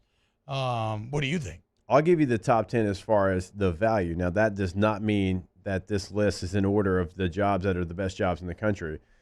But Texas A&M, Michigan, Alabama, Ohio State, then Oklahoma, Georgia, Notre Dame, and Florida and Auburn. As far as that's the top value. 10? Yeah, LSU comes in right, a couple $1 million behind Auburn and Florida at number 11. Now, that wouldn't be the order I would place the jobs, but that gives you the value, what the college football program brings in annually. Chat says that Venable's not getting fired from OU. I don't mean this year, y'all, but all I mean is like OU is trending in a terrible direction. They're about to join the SEC, and Brent Venables has never been a head coach before. Like, you have no reason to think he'll get this thing fixed. Steve Sarkisian's overall head coaching record is 57-46. He went 5-7 at Washington, then 7-6, 7-6, 7-6, 8-4. He gets the USC job, 9-4, not bad. Then goes 3-2, gets fired, takes over a 7-3 Texas, goes 5-7, now 6-4. I don't know, dude. Maybe Sark's the guy. Maybe so. He's got Arch Manning, which will give him some job security as to whether we watch Arch Manning play out or not. And maybe Arch Manning goes on to be that next level guy, and Sark ends up being the guy at Texas. All I'm saying is, if you look at Sark's entire coaching history, it's not anything overly impressive or overwhelming. Like, there's literally nothing like what Lane Kiffin has done at Ole Miss on there. I mean, Lane Kiffin just won 10 games first time in school history at Ole Miss. Yeah, I'm not comparing Lane and Sark. I'm just saying I think Texas is actually heading in a direction that is positive. So you're saying in 3 years you think Sark's still the Texas head coach? I do. Okay. I don't think unless check in 3 years, see who was right. Yeah, I don't know where the hell I'm going to be in 3 years. Mark the date, dude. Wow. I know where I'm going to be. Right here, okay, talking about LSU as the 1 seed in the latest college football playoff rankings, and Walker Howard up for the Heisman, okay? Check out maybe like a senior year. He might be gone by then. I think, maybe that checks out, dude. Senior year. Nice little run, like for 2 years. All right, when we get back, more OTB. OTB, OT. Go to allstartoyotabatonrouge.com. If you love OTB, you love All-Star, because we love All-Star Toyota. So hit them up today, get in that Murdoch Mini. Somebody texted me a picture. Toyota made an off-road murdered out Sienna. Look at this thing, dude. Oh, wow. Danny, can you zoom in on this maybe? Is that well, I don't, let me make sure I have nothing else in my computer. Yeah, wait, like that's just like, it's just cool. Look at that thing, dude. Oh, yeah, man. So I don't have mine lifted, but I do got that Murdoch Mini. Join me. Is that Matt? In the minivan. Matt Black? Matt Black. So clean, dude. Let's go. Yeah, if you want to customize any vehicle over at All-Star, we told you about the white with the black wheels, the Stormtrooper look. I saw a 4Runner on the road. I mean, it was incredible. You can do that for your Toyota as well. You can rent per day rental prices. You can lease like I'm doing, like T-Bob does as well. AllStarToyota.BatonRouge.com. Our listeners fire off their opinions on the JimsFirearms.net hotline at 499-1045. Keep listening for your next chance to shoot us your thoughts with the JimsFirearms.net hotline on 1045 ESPN Baton Rouge. At All-Star Toyota, you get it all. If you're in the market for an all-new Toyota vehicle, come see our friendly and knowledgeable sales team at All-Star Toyota. Located in Baton Rouge at the corner of Airline and Goodwood, we've been serving our community since 2005 by offering a large selection of new Toyota cars, trucks, and SUVs. Get behind the wheel of your dream car and take a test drive at All-Star Toyota today. Before we begin any electrical work here, we perform a home safety check that begins at your electrical panel to make sure that you and your family are safe. For all your upgrades, installations, and repairs, call Mr. Electric. Want more customers? Running Boards Marketing can help you get their attention. Imagine your brand's message on a giant LED billboard truck that can't be skipped and is nearly impossible to ignore. Running Boards Marketing is the leader in effective and affordable advertising on digital mobile billboards, which are 2 times more effective than traditional billboards. With a 97% recall rate, you'll leave a lasting impression with your customers. Visit us online at runningboardsmarketing.com so we can drive your message to where the people are. Enter now for a chance to win a catch and cook fishing experience from the Louisiana Charter Boat Association with me, Chef Jay Ducote, winner of Beat Bobby Flay. Register now at gocatch.com. That's GEAUX catch.com.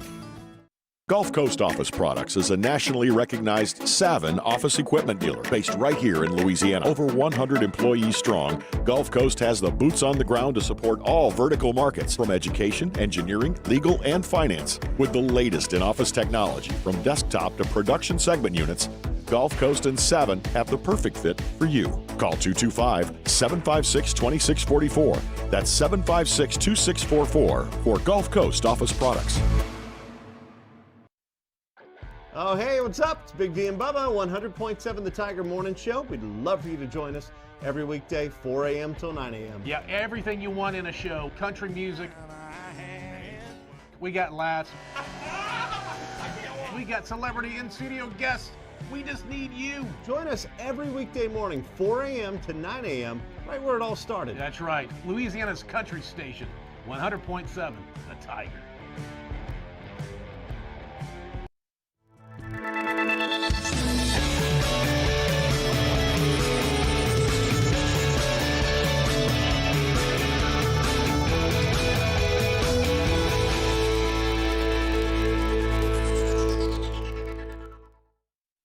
ServiceMaster Elite create clean, disinfected work environments. As a local business, we take pride in serving the New Orleans and Baton Rouge areas. Our cleaning protocols follow CDC and OSHA standards for healthcare. Join us for a Wednesday edition of Hunt and Hill. JD Pikelov on 3 Sports talking college football. Kendall Rogers on fall baseball. And those SEC power rankings are coming. 104.5 ESPN, Baton Rouge. That's a pretty...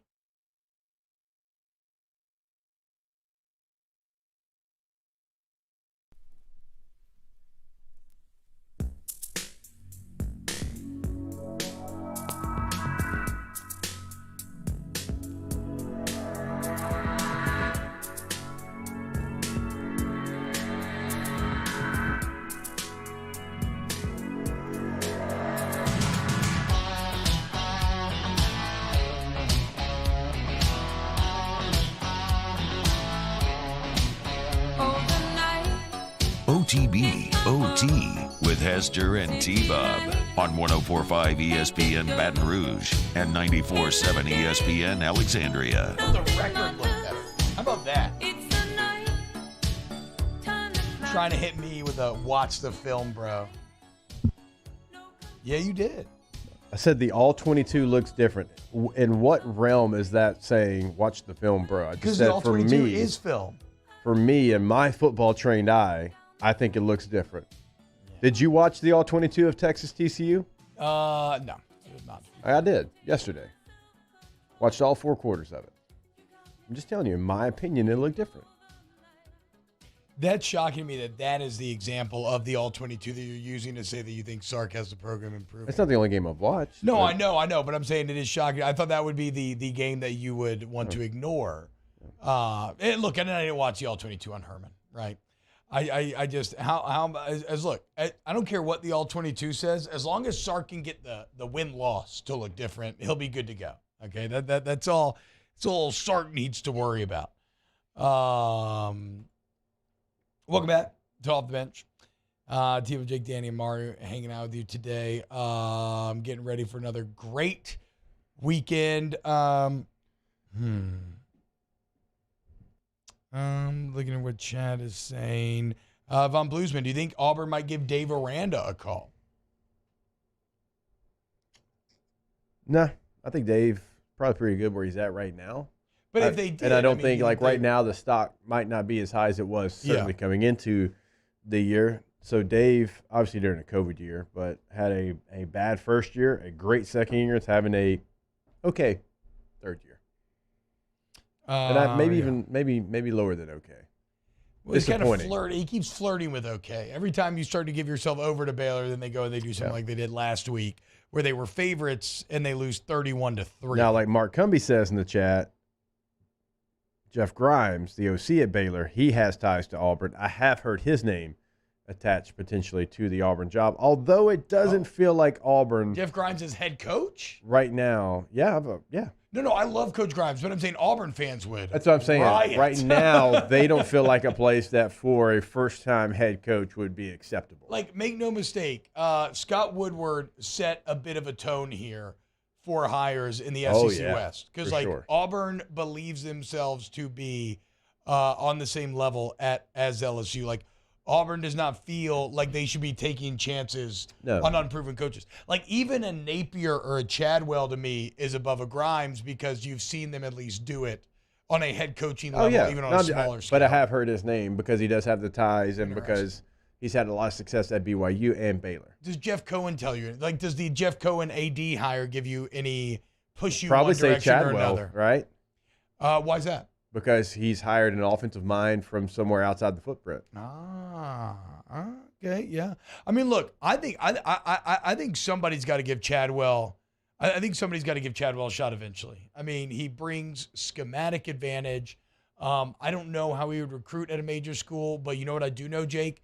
Those locker rooms look fun as hell. Have you seen in post game where they're doing like the wrestling promos and going through tables and everything? Like, that's an energy that I think kids respond to. So.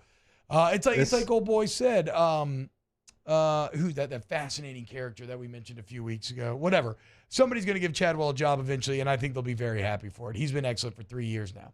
I think the more intriguing storyline in the West is not who Auburn hires, because I think whoever it is, they're still a little bit away with what that roster looks like. Now you can fix it sooner now than you could when we were playing because you got transfer portal, but who Jimbo hires as the offensive coordinator is more intriguing to me. Will Jimbo hire an offensive coordinator? That's another part of the intrigue. Like, if he goes and gets somebody that I respect, that's going to change what they do there, because they do have talent at receiver. They do have talent in the quarterback room. They do have talent at the running back position. If he goes and hires someone that can change the philosophy of what they're doing and brings it, to the current state of college football and not 10 years ago, it could be scary. Yeah. If he hires the right person. And honestly, you know what? I'll even allow a little I'll even allow Jimbo maybe even to maintain play calling duties. Not that I would not that if I was in charge I probably wouldn't want that. But I mean, like, if I celebrate the Joe Brady Steve Insminger partnership, which was, kind of lightning in a bottle, but a lot of that was Coach Insminger had decades worth of play calling experience that was incredibly valuable to draw from. He just needed to learn kind of the new theory, and once he learned it, he could employ it better than Brady could. Like, maybe there's a world out there where Jimbo just almost needs to learn the new theory, and then he can lean on all of his play calling acumen that he's built up over the years. Maybe not. Maybe I'm wrong there. Yeah. But, like, if you look at 18 and 19, LSU's rise is pretty unreal, and Insminger was calling plays both years. I looked that up again yesterday, by the way, and it's wild. Joe Burrow's completion percentage went up 20 points. His yards went from 2,800 to what? I think it was like almost 5,000. His touchdowns went from 15 to 60. And then he only threw one more pick. So it was from 15 touchdowns, 5 picks, to 60 touchdowns, 6 picks. 10-to-1 ratio. Not bad there, Joey B. It's pretty good there. So for Jimbo in your scenario, though, like, does that become problematic because that's the head coach? Oh, look, absolutely. Like, I don't know if it's. I think can't. that's a. No. I'm saying I can't. Like, I want to give Steve Insminger all the credit in the world for the way that he handled that situation. Yeah. Because he played it perfectly. Yeah. And Coach Insminger, and we know him well, like, as far as who got the credit, that man couldn't care less. Yeah. And you just don't get that anywhere else. Like, Slinger had the perfect mentality to be able to, like, hey, I'm calling plays, but you know what? we're going to pick each other's brains. We're going to get the best game plan together that we possibly can. And, like, in your scenario, Jimbo's like, no, call him what I want to call. Yeah, like, that's fair. Quickly it could happen. And to be fair, I still think, like, in a lot of ways, like, I would be wary of leaning on anything from 2019 as being replicable because you don't have Jamar Chase and Justin Jefferson and Clyde Edwards-Helaire and multiple starting NFL offensive linemen. So, like, you know. Could Jimbo go get Joe Brady? I've been saying Buffalo that. quarterback We've been saying coach. that for weeks now. I mean, why wouldn't you? I would. Why wouldn't you? I 1,000% Coaching would. quarterbacks at Buffalo. Obviously, he wanted to be an NFL coach. It didn't work out in Carolina. Not to say he can't be a coordinator at that level. I mean, he was getting head coach interviews. Yeah. Head coaching interviews in the NFL. But for whatever reason, didn't work out. Hey, coach, you want to get that stock back up? Come coordinate Texas A&M. Especially because if you fix that offense, Oh, yeah. it's been so publicly bad that you will be celebrated Mm-hmm. if you manage to make it good. Like, you'll get a ton of attention, way more than you would in a vacuum. I like this. I like this case. Nick Underhill on his most recent New Orleans on Football podcast was talking about, the Saints. Look, yes, do things need to change? Certainly, but to not tear down the team wholly. He says, quote, if you go to hell willingly, you usually stay in hell. It's not a bad point. You got to try to, you hold on to some of these assets you're trying to rebuild for the future potentially. We'll see. See where the Saints season goes. All right, when we get back, let's close out. Well, actually, before we do that, Jake, you got any good DraftKings plays lined up for tonight? 28 straight days of football? Actually, I have little some mid-major college basketball. Well, I will play that tonight, but before we get there, there's international friendlies getting ready for the World Cup. So, a last little tune-up for some of these teams. I know Germany's in action. I know Mexico's in action. Is gambling on friendlies weird? Like because they're not I'm saying, does it affect your outlook at all? No, because you're playing your World Cup roster, right? Yeah. So it's not like the preseason where you're playing the guy from the Division III school who's not going to make the team. Like, these are the players that are there for the World Cup. If it's 80th minute and it's tied, I'm talking about your internal math, because you have these internal instincts. Yes, you have these internal instincts that are incredible. The system is the system. Okay, so you don't care if it's friendly or not. No. Okay, the system is the system. Because friendlies still play when it comes to FIFA rankings and all that stuff. Okay, there you go. DraftKings Sportsbook app. Download today. Promo code Baton Rouge. DraftKings Sportsbook app. You can play any sport, any way that you want. Shout out DraftKings. I absolutely love them. DraftKings Sportsbook. 21 or older, physically present in Louisiana. Availability varies by parish. Eligibility restrictions apply. Minimum $5 deposit. See DraftKings.com/sportsbook for full terms and conditions. Licensee partner Golden Nugget Lake Charles. Gambling problem? Call 1-877-770-STOP. 7867. And now when we get back, we can talk a little Ask the Bench. So get your questions in the chat. We'll answer them next. OTB, OT. I want you to change your life for the better by going to ITI Technical College. ITIcollege.edu is the website where you can start your journey. It's a local family-owned trade school campus right here in Baton Rouge. And I always talk about changing your life for the better because I'm talking about getting a career. If you're working a job right now, but you want a career, Jake, and you want it fast, in just 2 years, you get that AOS degree from ITI Technical College. And the best part is not only are they preparing you for jobs in their elite facilities, preparing you for jobs relevant to Louisiana industry, but they can also help assist you in getting those jobs once you graduate. So invest in yourself. Get off your butt. The time is now. Change your life for the better as we head into 2023. Go to iticollege.edu. Yeah, the time is now, T-Bob. They're going to work with you. That's one of the great things over at ITI. Like, if you have a schedule, they can work with that schedule. Day and night classes and Fridays are completely off. So pick up the phone. Give Admissions a call today, 877-591-1070. In times of need, get a full list of phone numbers, websites, and other important emergency information on the Demco Stormwatch page at 1045ESPN.com. At Corvette Toyota in Opelousas, we're happy to say we have vehicles in stock and more coming in at no markup. Don't pay over MSRP. Come on down to Corvette Toyota and pick out your new Toyota today. That's Corvette Toyota in Opelousas, Happy Town, USA.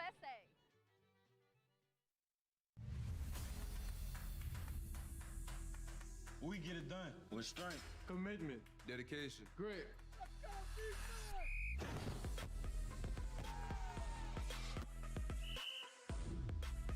We get it done with passion for our fans and love for our community. We are the Tigers. Get it done. Let the values of the purple and gold be in your starting lineup this season. And as always, get it done. It's no secret. The best oysters in Baton Rouge are at Jolie Pearl Oyster Bar. Enjoy mouth-watering South Louisiana flavor and oysters from all over the country. And don't forget our nightly drink specials.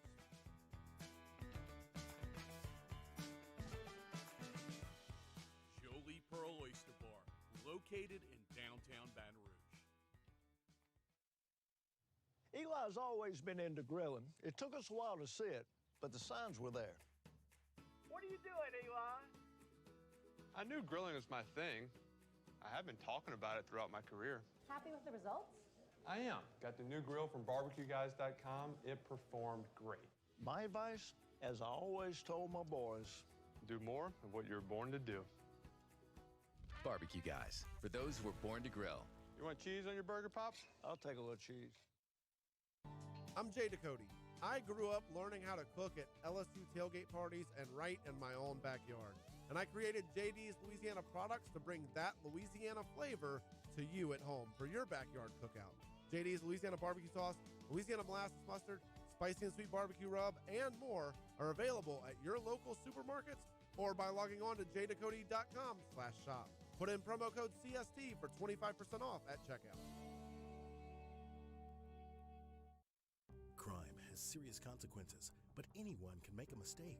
If you find yourself in trouble with the law, know that you have rights, and it's okay to demand them. The law offices of O.C. Brown are here to protect you and your rights. Felony or misdemeanor, DUI or drug charge. No matter what crime you're accused of, you still have rights. Let the law offices of O.C. Brown uphold them. Call 225-343-1111. Your law firm for a lifetime.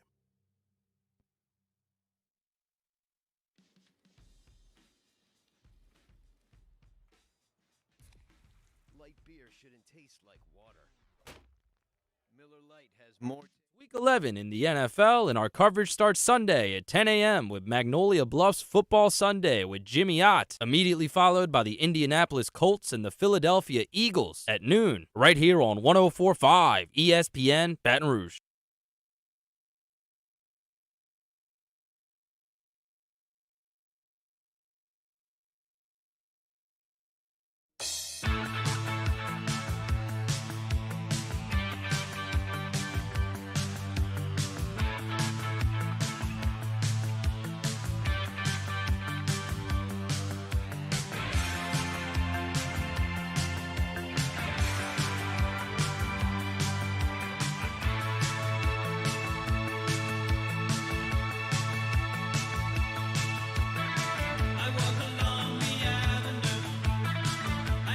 OTB OT with Hester and T-Bob on 104.5 ESPN Baton Rouge and 94.7 ESPN Alexandria.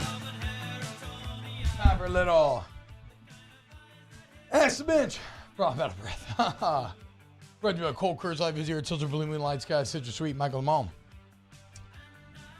Ask the Bench, why does Moscona hate on T-Bob so much?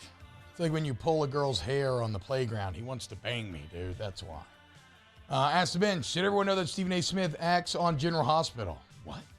I did. Like regularly or just, I've seen him like in cameo appearances. Yeah, a couple times here and there. Oh, wow. I want to say Danny played it one day. Not the audio, but I think he played like the...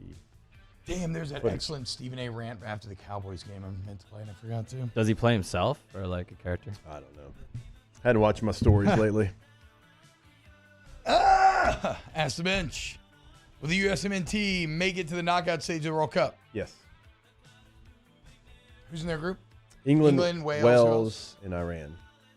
Okay. Iran, Iran. Kind of finished top two? Yep. Ask the Bench, what's your favorite barbecue sauce? I don't know that I have a brand that I'm in love with. My boy Johnny Cotrera used to make it was Johnny Cotrera's friend. You make a homemade sauce that was so fire that I once brought it to TJ Ribs with me. I was being a little disrespectful. That is a big boy move that I kind of respect. That is a so, okay, like there's great barbecue sauce, but if you're talking about like fast food barbecue sauces, this is going to sound weird. Wendy's. Fantastic. Wendy's sauce in your mouth? I feel like I was stretching a little bit, like trying to... I had to kind of swerve a little bit to try to get there. I just cannot. If I hear Wendy's, like I just can't. Wendy's spicy nuggets and the barbecue sauce is elite. So wait, Wendy's has barbecue sauce like that, like good barbecue sauce. It's like really that? good. Okay. Yeah. Okay. I hoard it if I go to Wendy's. That's actually a good Ask the Bench. Do y'all save condiment packets from restaurants? Yes. So we have a whole like drawer in our refrigerator. So do we. Yeah. I know it's a little cheap, but I feel bad just throwing it away. I feel like it's very wasteful. I got Chick-fil-A, Polynesian, barbecue. Yeah, the whole deal. Yup, peep the drawer by our fridge, Danny. Yeah, that'll answer this Danny, question. what were you going to say? I feel like Danny's never opened y'all's fridge. I don't think Danny say, yeah. Like he gets only takeout. Danny, do you save? Only if it's Polynesian. Other than that, no. Not even Chick-fil-A sauce? No. Yeah, I mean, ketchup, you're kind of like, do I save this? But no, I save ketchup too. I save the nice ketchups. Yeah, the ketchup cups. You peel it, yeah, not like the old school. But I mean, but then again, even the old school ones, I just feel a little wasteful if I just throw it all away. If I have away. like 10, I'll save 5 of them. Like 5 away. Ask the bench. What's your go-to line when someone comes up to you, obviously knows you, and starts talking to you, you can't remember their name? I don't know if I want to reveal this. My dad is, what's up, Easy Money? If my dad says easy money, he has no idea who you are. That is a very good one. I'm going to plead the fifth on this, actually.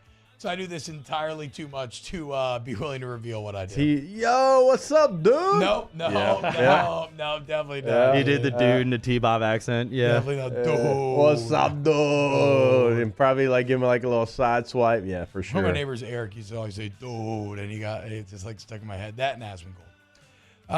Ask the bench, how many chickens would it take to kill an elephant? 1,000? 2,000? I don't even know if that would be enough. I don't know if probably like 10,000. No. Yeah, above yeah, that. yeah. I think maybe even higher, right? Yeah. Elephant's just gonna be taking out chickens like left and right. If I were a chicken and I got hit by an elephant, I'd probably go to Rejuve Me Medical to feel better and younger and more strong once again. Get that rooster feeling that I used to have back in the day. Go to Rejuve Me today. Check it out. Maybe HRT is for you. Maybe it's not. Get your labs drawn. Have that consultation. Feel younger and better once again, okay? Optimize your body's performance. Optimize your metabolism as well. New treatment. Ask about it. At Rejuve Me Medical. Restore me, refuel me, Rejuve Me. We'll see you tomorrow. We love you. OTB. OT. I am Juliet, daughter of Marguerite, granddaughter of Gabriel Piera. I come from a line of strong women. Women who knew struggle and success too. Still, I was scared by my breast cancer diagnosis. But I had Blue Cross coverage, which meant I got care from top doctors. I'm strong like my mother, and her mother before her. The right card, the right care. There it is, the extra mile. On the border of expected and extraordinary. For those willing to go further. Like vans customized for work or play. With safety and tech to keep you connected. Supported by a 5-star sales, service, and finance team. And backed by the 1-star you know. So go the extra mile. It's never crowded because so few have what it takes to go there. Mercedes-Benz Vans.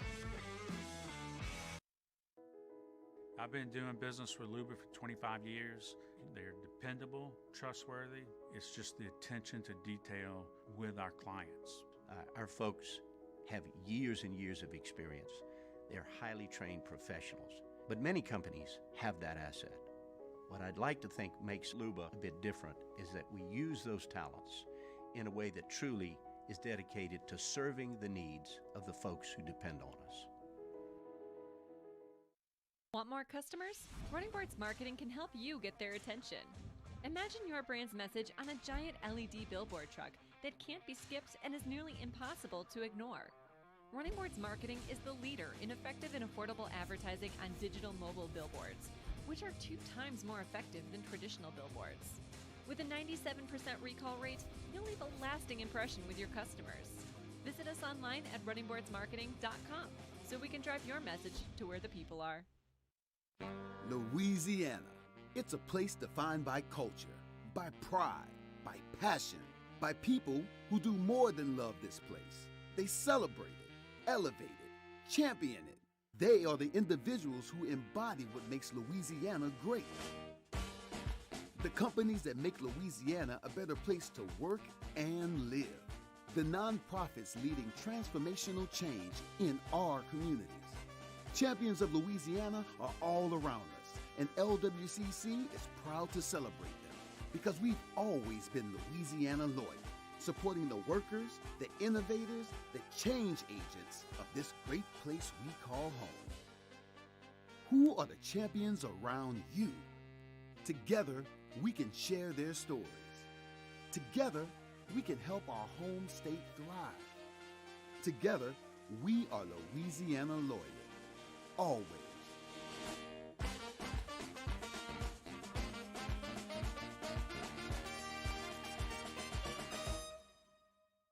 Gulf Coast Office Products is a nationally recognized Savin office equipment dealer based right here in Louisiana. Over 100 employees strong, Gulf Coast has the boots on the ground to support all vertical markets, from education, engineering, legal, and finance. With the latest in office technology, from desktop to production segment units, Gulf Coast and Savin have the perfect fit for you.